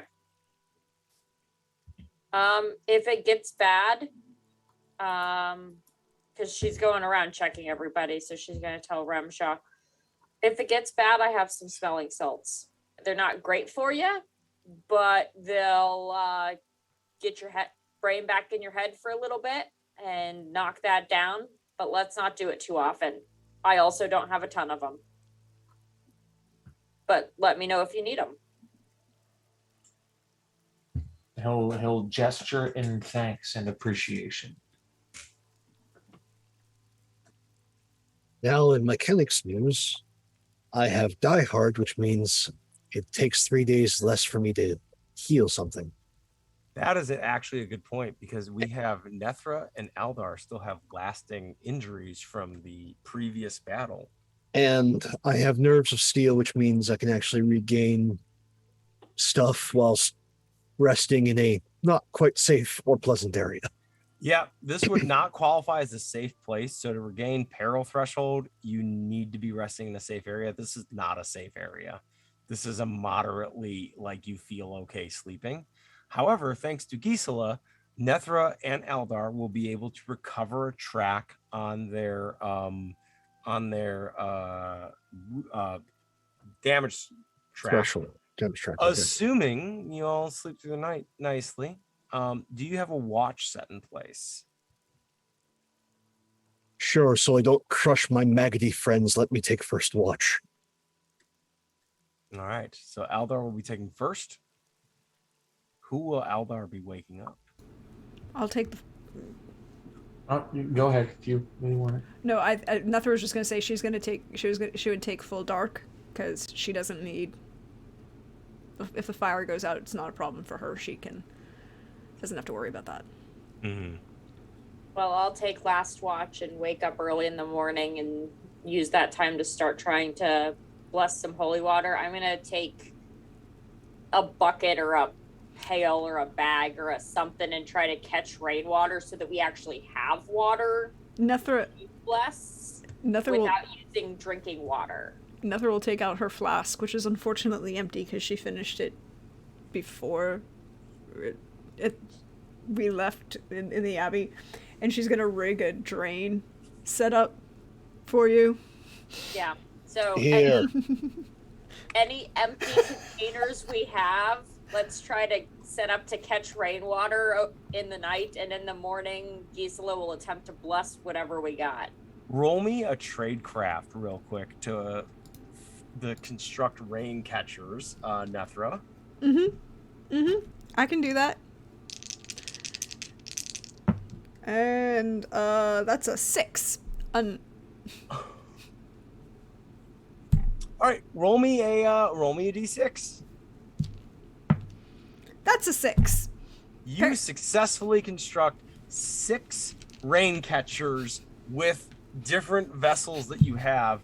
Laura, you're going to have 6 separate things of water to bless in the morning when you all wake up. But we're going to start our night with Aldar as things quiet down. Aldar, Mm-hmm. everybody else drifts off to sleep. Please roll me an awareness check. Wait a second. Yep. That is a 42 under a 49. Ooh. How does Aldar pass this time? Okay. You are Franklin. You are Bobby and Jeanette.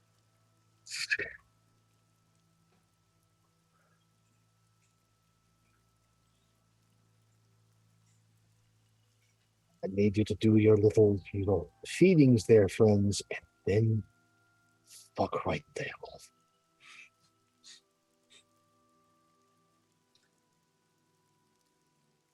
Your watch passes extremely peacefully, aside from the weird feeling of maggots. Yeah, on my face. Yeah.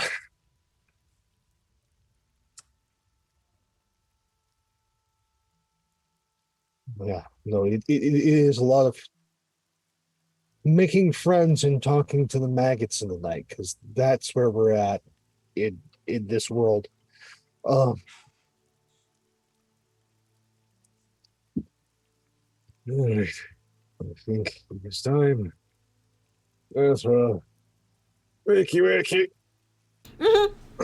Yep, I'm up.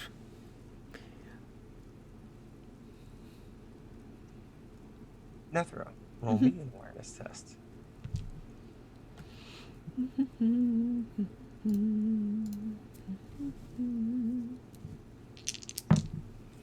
That is a 44 under a 50. Oh, nice. It is a peaceful night. You catch glimpse of a deer, and reassuringly, as this deer kind of glides by, it appears to be whole and not undead. There There- are a few things in the forest that are still normal, it appears. She has this moment where she looks around. Because she's been cleaning the rifles. Mhm. She's been carrying them. And she's going to rewrap them, like, with oilcloth to keep the flint dry. And she pulls out the repeating crossbow and just goes, "You know, it'd be real nice eating, wouldn't it?" And then she's like, "But shit, I'd have to go over there and come back, and I can't guarantee it wouldn't become undead in the time it takes for me to walk over there." Is literally her thought process. I do not need sausage to animate itself. Sometimes it would get me sausage. Yeah, so she's cleaning the weapons, restocking everything, checking her catchers, water catchers. They all seem to be functioning wonderfully. You have already at this point in the night, like 2 wine bottles full, and your flask is full, and a couple of your like haphazard like drinking vessels are full. The rain is tapering off, but it appears the rain catchers did their job.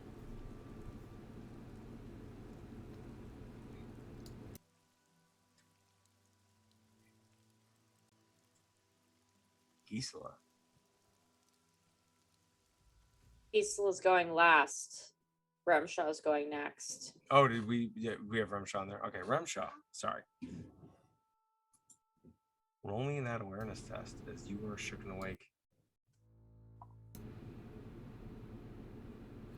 Rumsha, it's your turn. Go see. Don't touch anything I built. Awareness test is a subset of. Perception. Perception. Yeah. Gotcha. That makes sense. So I rolled a 49, and that is of under 25. Not a perceptive odor. All right. How does Remshaw get distracted from watch?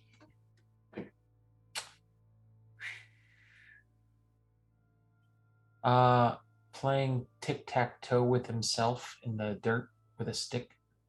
I kind of love the image of just like Remshaw sitting there, just being like, "Ooh, well played."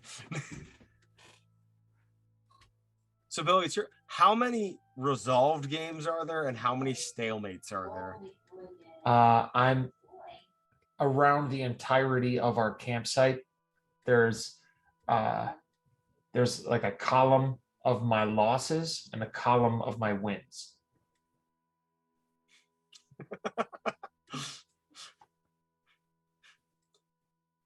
Technically, aren't the losses always also wins? I guess it depends on who's running the show. That's fair. Yeah.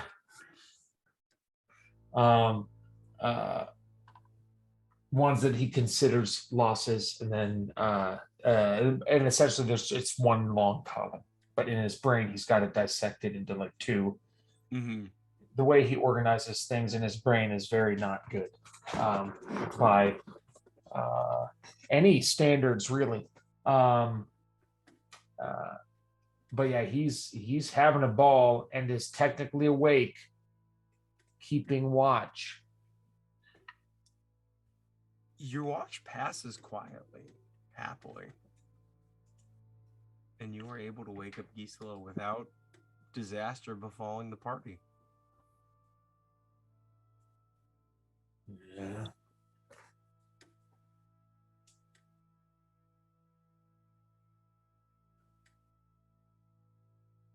I wake up. And he hands you his tic-tac-toe stick.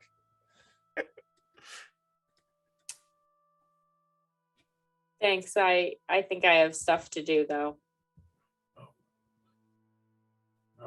And I'll curl back up in a fetal position and try to go back to sleep. I'm gonna finish at least 2 of the tic-tac-toe games that were started before I go ahead and in one of them, one of the ones that didn't get resolved, I'm gonna draw an X outside of the square and do the outside of the box win. And then I'm gonna gather up all the things of water and try to make holy water. However, I'm doing that. First, roll me an awareness test, please. Oh, okay. I mean, Cecil is actually less concerned about this. Will you be okay with a -10 considering how like you're playing tic-tac-toe and gathering bottles and you're just kind of like, whatever. As long as you give me a plus on doing the incantation or whatever to make holy water. Hell yeah, let's do Okay. it. That would be a 52. So that's a big old fail on awareness. Wait, hold on. Let me double check awareness. Yeah, over 46. So not a big fail, but like failing. Didn't wait for the captain to wake up to start making holy water. Nope. I respect that. Go Nope. ahead and roll me. Let's do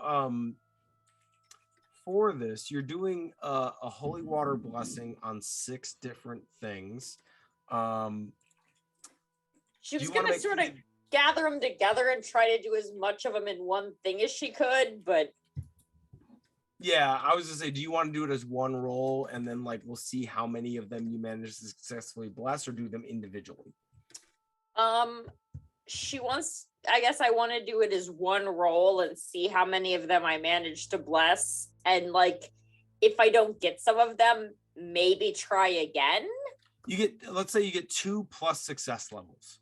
Okay, If you succeed, you get 2 automatically, and then plus success levels after that. sure. Okay. And this is, are we doing incantation? Incantation plus 10 because you took a hit to your watch to do this. So you were guaranteed 3 if you succeed. Do you want to know what my incantation is plus 10, Tom? What is it? 85. That's disgusting. Please roll.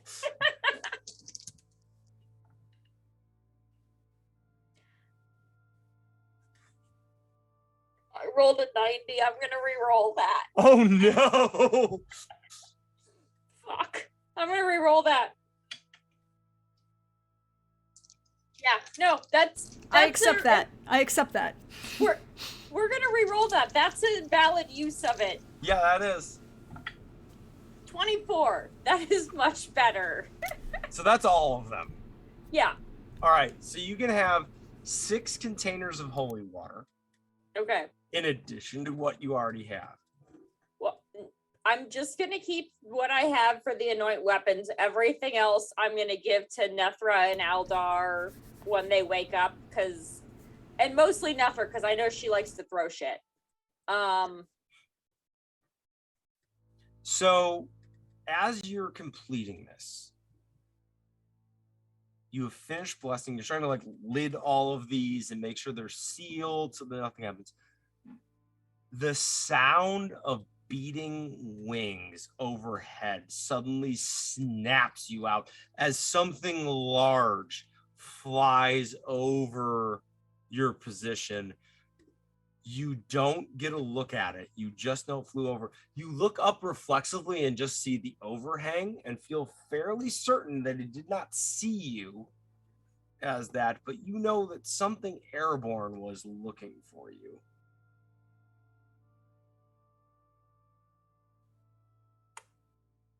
Okay. Maybe keep it under tree cover.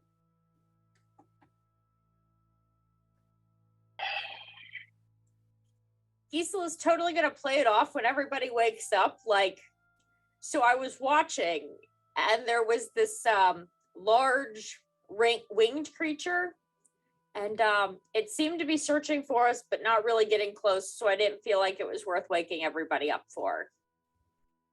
Definitely something I saw though in advance. Yeah. But maybe we'll stay under tree cover. So, I don't know all the mythology and everything of the Empire, but given that a bunch of dead things are coming back, Captain, this is just a theoretical. Do you think they might have animated a dragon? I don't know where they. Aren't dragons just made up? Are dragons just made up? No, they would be a No. they'd be Okay. a known but rare occurrence. Got it. Mostly restricted to maybe the deep parts of the Drakewald, but not where you guys are, like miles and miles and miles away. Also, where the that surface of the fella Darmor came from. the surface of the Darmor. There's a reason they all live underground in the Darmor, under the mountains, because the surface of the mountains is a dangerous place to live, and there are more than a few dragons there. Got it. Oh, well, if we're going with that, it could be a griffin, too. I mean, like, if we're just talking large flying things that people have, it doesn't... This is not getting better at all. Sure, I mean, a griffin is way better than a dragon. It doesn't breathe fire. I still am not a fan of undead griffin, undead dragon. I don't like it. I didn't see it to know it was undead. It might have just been a regular dragon or griffin. Did I get a sense of how big it was? The wing beats sounded fairly large in the sense that they would be like a large creature, like bigger than Remshaw, but like smaller than a dragon. Like giant eagle? Is that a thing in this world? There's bats. Like giant eagle would not be the wrong like size to attribute to this thing. So probably a little smaller than a griffin or a dragon, though. Now that's a thought that's Not going to rideable. fester. Thanks. Great. Captain, maybe we should get moving. Yeah. Now I'm having Mm-hmm. unpleasant thoughts. Let's go. You want me to try that prayer again? Well, actually, what we're going to do is we're going to roll a travel roll for a couple of days worth of travel here. Got it. So, we're going to make the same sequence since you guys seem to have. So, Nethra, Navigation. navigation to get Sure, you all fine. moving. Well, let me put it to Gisela. Would you rather survival or stealth? I'm not bad. They're the same for me. They are Okay. honestly exactly the same for me. So whatever you're better at, I'll take the other one. I'm slightly better at stealth. Okay. So it is navigation. Sorry, took a moment.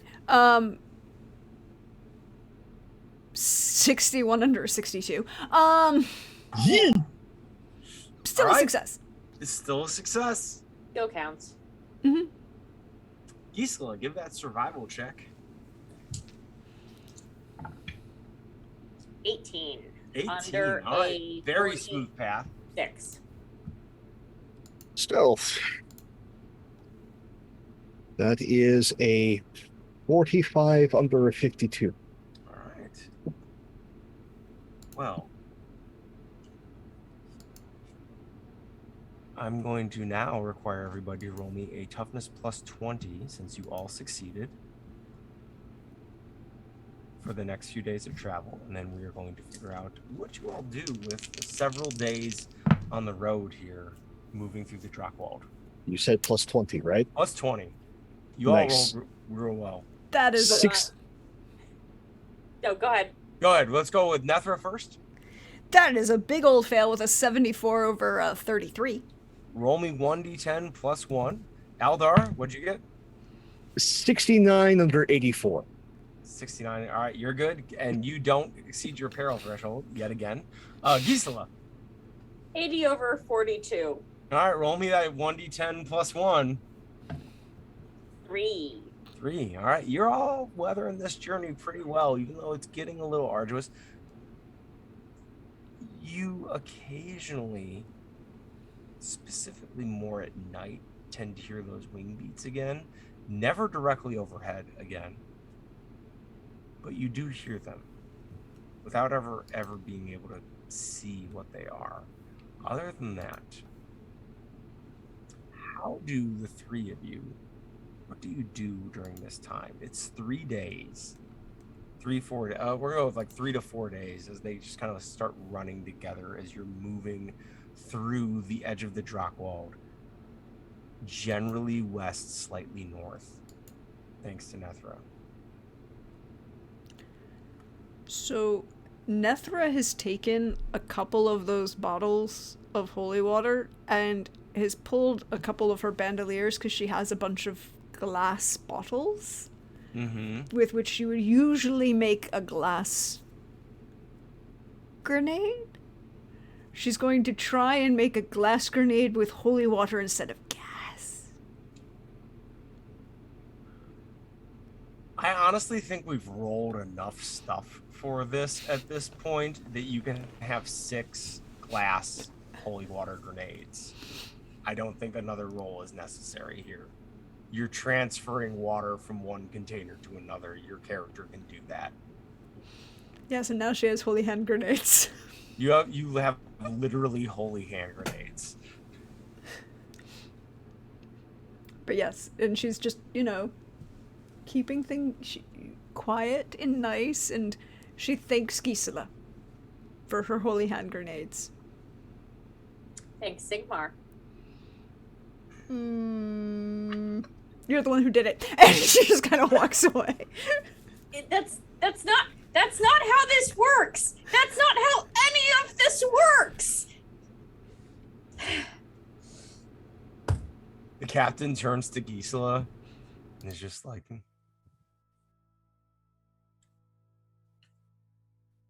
this Darmor folk, they don't quite understand Sigmar religion. He turns to look at what They have religion in the Darmor? what do you all they worship ancestors, right? Well, mostly we respect our elders and those that have passed on before us here. Technically, Sigmar is an ancestor. That is actually, he turns to look at them and like, as a theological debate is brewing, that's technically true. Sigmar did actually walk this planet once as a ancestor to the Empire, so technically, Yeah, but he's only related to qualifies- he's related to you all, not to us. He turns to Gisela. They kind of got us there. That doesn't make him less powerful. That's But- fair. We've actually all seen assertions of his power. Like, do I respect the deities that aid society and keep things running? Yes, I greatly respect them. But at the same time, considering that there are a bunch of other deities that cause all sorts of strife, and as much as I enjoy being gainfully employed, there's also this. Well, let's face it, there is a giant pissing contest between two cultures that has afforded me the wealth that I now possess. Okay, but this one in particular has made you hit harder, has made you invulnerable to damage, has given you blessed weapons against the undead, has made it so that the hounds of the undead can't follow you, has propped you up from the fear of the undead. This one in particular has actually done quite a lot to help you. And has my respect. And is not the same as chaos. Is a very, very different thing. Yes, but unfortunately, Sigmar's worshippers are in a giant pissing contest with an entire other group of That's worshippers that are also having a pissing contest. not I our have fault. robbed a lot of wives and mothers of their sons. You know, The captain if they just, had like, just accepted. All right. The captain just like shakes his head and like looking at Gisela, being like, "It literally sends a fucking beam of light in the middle of a fucking necromantic storm, and they're not happy." I really don't know what else it could do. I mean, I have a couple of ideas, but I'm gonna have to read up on my prayer books. Some of those are a little bit hard. There are a couple in there that are really cool, but they're kind of only myths. I've never actually known anyone who could actually do them. But I want to do one just to prove to those guys and kind of make them suck it a little. Like, if Sigmar wants my worship, there are two things he can do. One, when it comes to the leadership of the church, have those fuckers with all the gold coins start talking to the other folks that are decent and put me out of a job. That's one. Two, whatever fucking thing is helping that bitch, stomp it out. Then he'll get my worship. So, negotiatingly, if one were to say, I were to become the head of the Sigmarite Church, and also do a lot to help you fight the undead, would that count? It would be an excellent start. It'd be I'm moving going in to the note that down. Gisela, not Gisela. Nethra just kind of looks to Gisela, then looks to Aldar and goes, she'd give up on running anything in about, 20 minutes. The bureaucracy would get to her first. Oh, you'd be surprised. Honey, you don't realize that before this I actually did a whole convent thing. There was a lot of bureaucracy.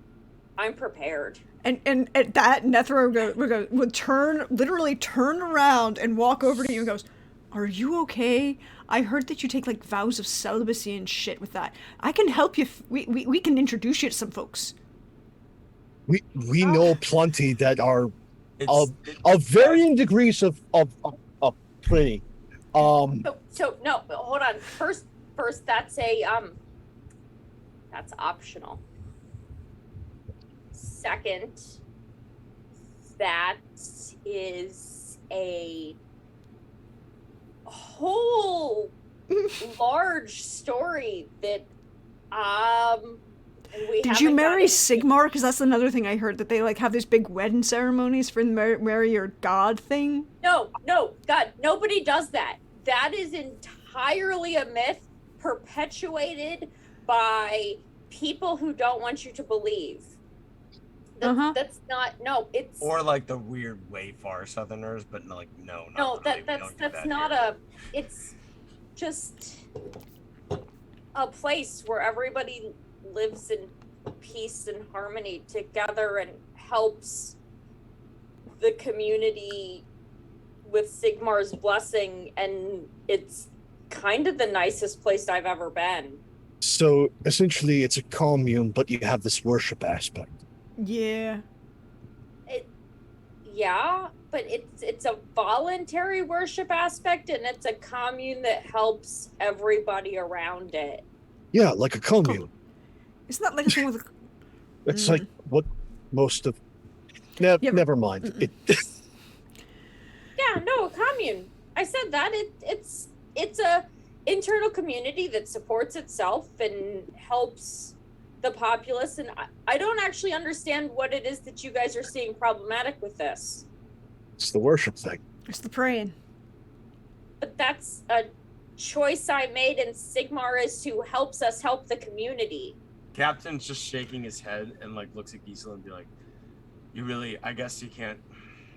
I mean, like, they saw me call down divine light from the sky, right? Mhm. It's the fucking weapons glowed and everything. Yeah, I don't get it. I saw you do that. No, but that was Sigmar's divine light.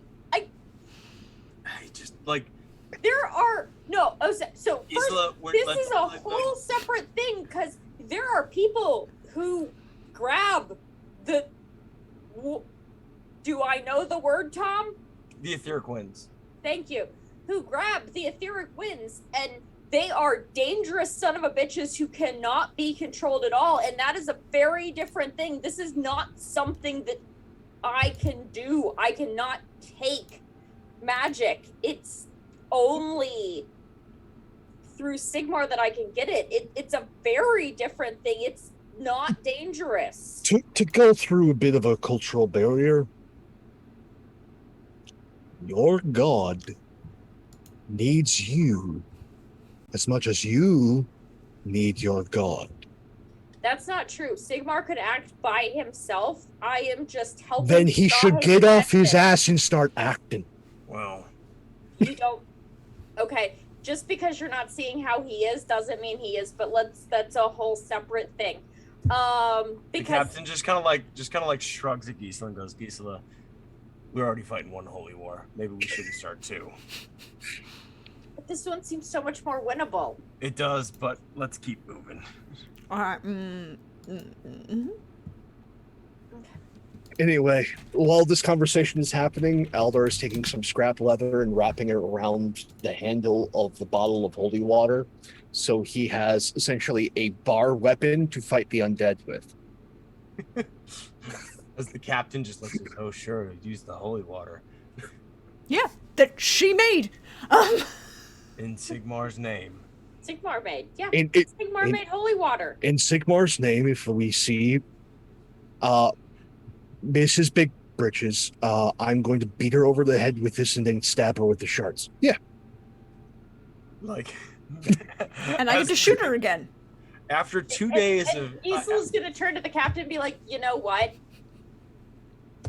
In the end, it doesn't matter because as long as they're using the blessings of Sigmar, they are perpetuating them, and whether they believe or not is inconsequential to His Holiness. he just and his taps might. he taps the sign of the hammer on the breastplate that he has, and he's just like, after a couple days of bickering and moving through the woods, the In which we are all glad that the undead did not hear us because I'm sure we got loud. the Oh cap- no, if the undead are tracking us by anything, it's all the gas I have. They can't track us by gas. I'm casting trackless step, or I'm praying for trackless step. Like, that's Good. Then they're not hunting us down because of all the stuff from the crab apples.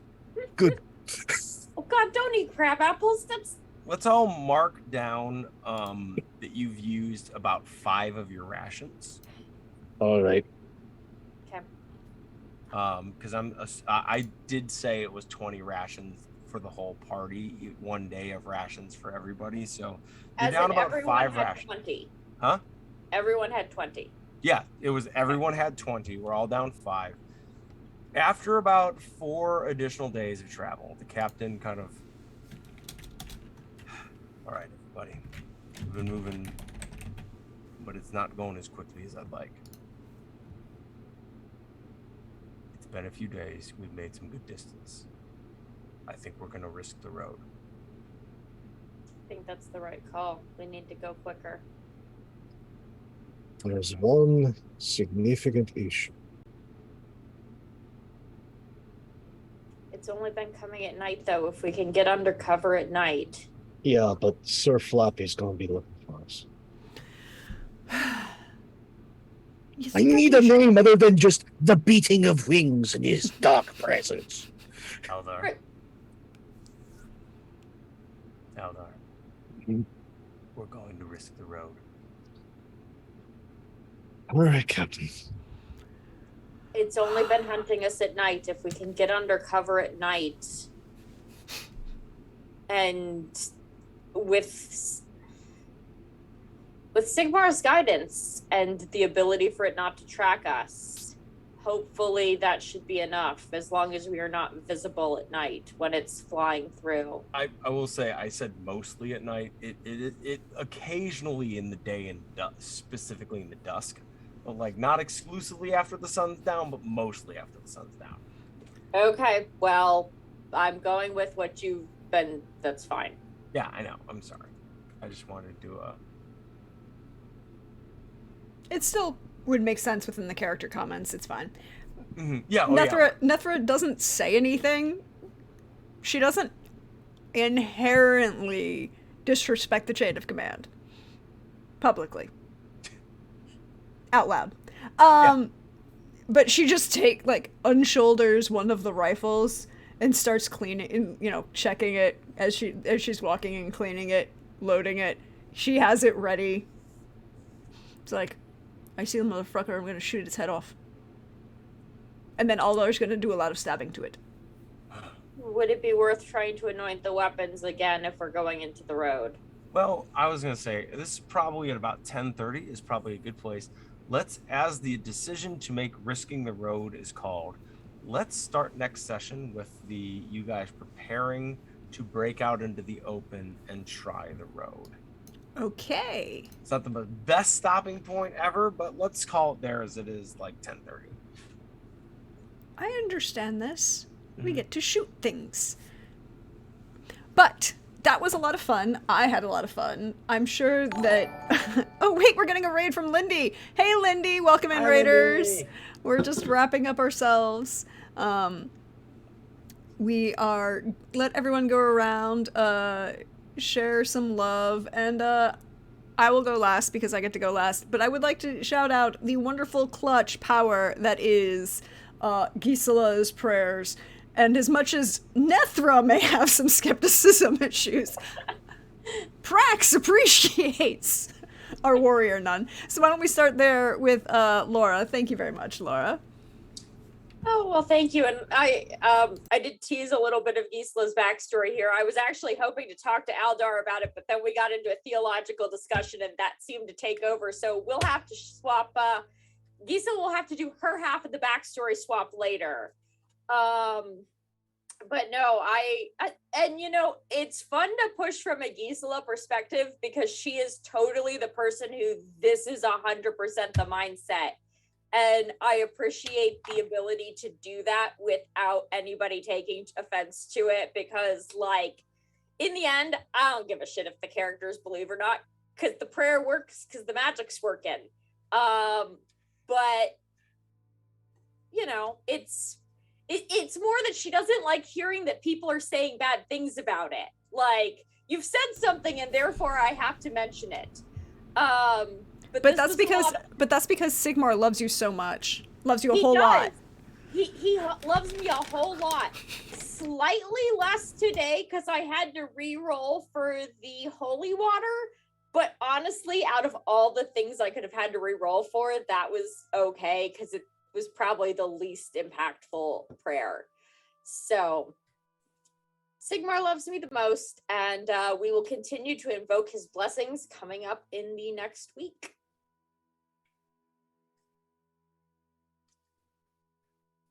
So why don't we jump up to Pope, the wonderful other dwarvish skeptic in this party? It's not skepticism. It's an interpretation as to how this all works that is different from the canon beliefs within the church. A god is only as potent as those that worship it if the god is not going to take things into their own hands.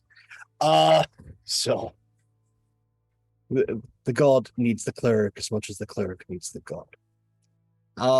And yeah, no, I had an absolute blast as always. Wednesdays are a wonderful time, and it is just nice to, you know, be in the esoteric flesh of something that feels natural. And Aldar is like the comfy house slippers of characters for me.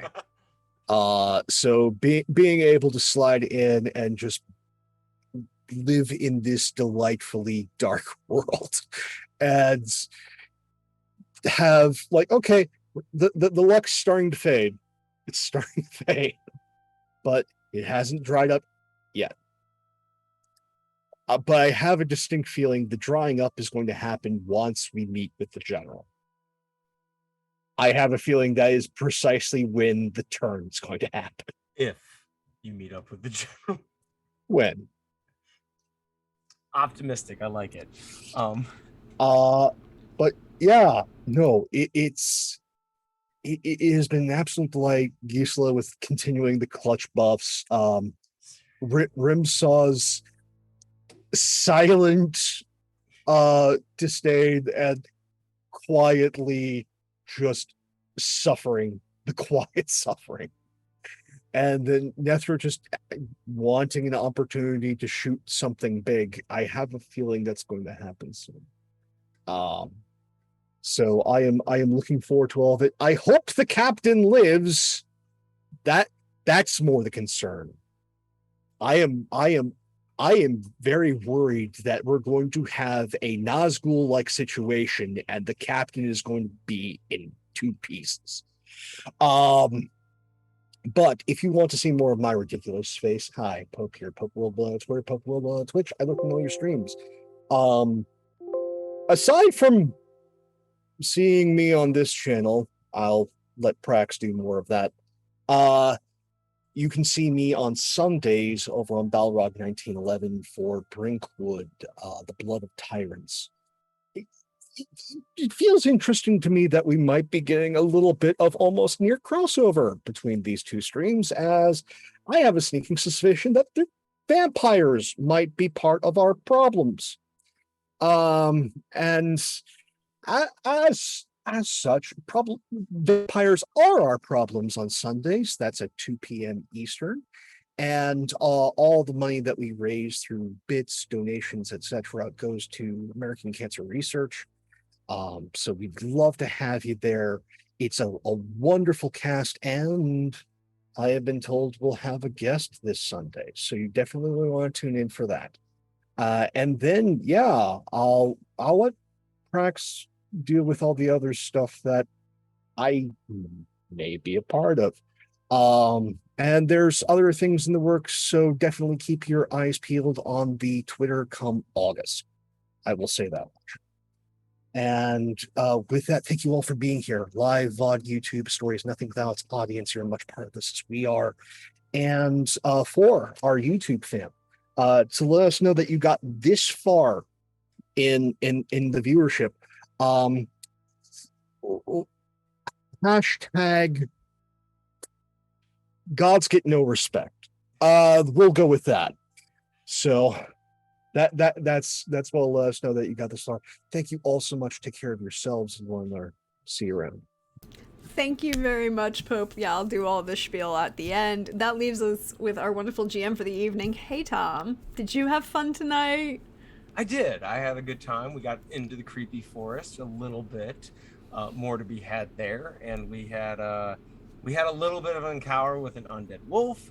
We got some of the we got Eldar channeling that like nice Warhammer dwarf energy of being like Sigmar. Oh fuck, my grandfather used to get drunk with that guy. I didn't see anything. They didn't see anything special about him, like sort of thing. But yeah, it was a lot of fun. I'm looking forward to getting into your further journeys. You guys are you guys got a ways to go. Honestly, the fact that someone brought up the forest and the Nazgul, I'm glad that theme is carrying through as the hobbits run through the forest while being chased by the Nazgul is very much one of the inspirations I'm drawing from here moving forward. That's a quick note. Look, okay, in that case, what we need to do is find Farmer Maggot, because he is officially the most badass motherfucker in the entire series. Yeah, he is the only person who turns around and tells a Nazgul to fuck off, and they do. Just get out, go that way. Before I stick my dog on you. Yeah. Not this weekend, but next weekend, July 30th, Lauren and I will be on Master of the Games YouTube channel playing D&D in the Blackrock games. That's our only other stream game. We don't play much on stream anymore, but this has been a lot of fun, and really looking forward to next Wednesday where we get to continue the story. I am looking forward to it too. And as for me, hey all, you know me, I'm at DeirdreJohnson on Twitter, or PraxGorthesme4. You see me around here on Twitch, your friendly neighborhood Prax. And thank you again, everybody, for being here, and thank you for that raid. And if you just dropped in and you want to come check out what we were playing with some wonderful Zweihander, you can check out the YouTube, because I have a bunch of that. There are the VODs, they're in playlists, they're organized. It's my attempt to be impressive. It's not. But we will be here. It's looking like the finale for Mechton Corporate Raiders will be Sunday night at 8 p.m. Eastern, right here. I'm just saying that there'll be some things that are going to be impacted from the finale of Starblade Battalion's crew. there was a murder or 6, and possibly might have a effect on some people in the corporate raiders crew. We'll find out. It'll find out. But now, well, if you've been following here and you were hanging out with me, you know that I've been doing some campaign prep. We will be doing the premiere for A Song of Agapia's Fortune, a high-level D&D wonderful drama in starting July 30th, 8 p.m. Eastern. We're going to start with individual half-session solo character introductions for each of the characters. Be prepared for the drama. Be prepared for intrigue, angst, fun. I will just say I'm having a lot of fun making legendary items for each of my players and possibly making legendary items for other people as well. Pope will be in that game. That is why Pope is giving me a side eye. It'll be great. I'm sure it'll be fine. But other than that, there will be some things coming up in the near future. Check my Twitter because I was posted where I'm going to be, and the fun, wonderful, fabulous folks I get to play with, like these fine folks, like Lindy and Trooper and Simon and everybody else whoever gets to play I ever get to play with. I love each and every one of you. And I will see you all next time. Bye-bye, everybody.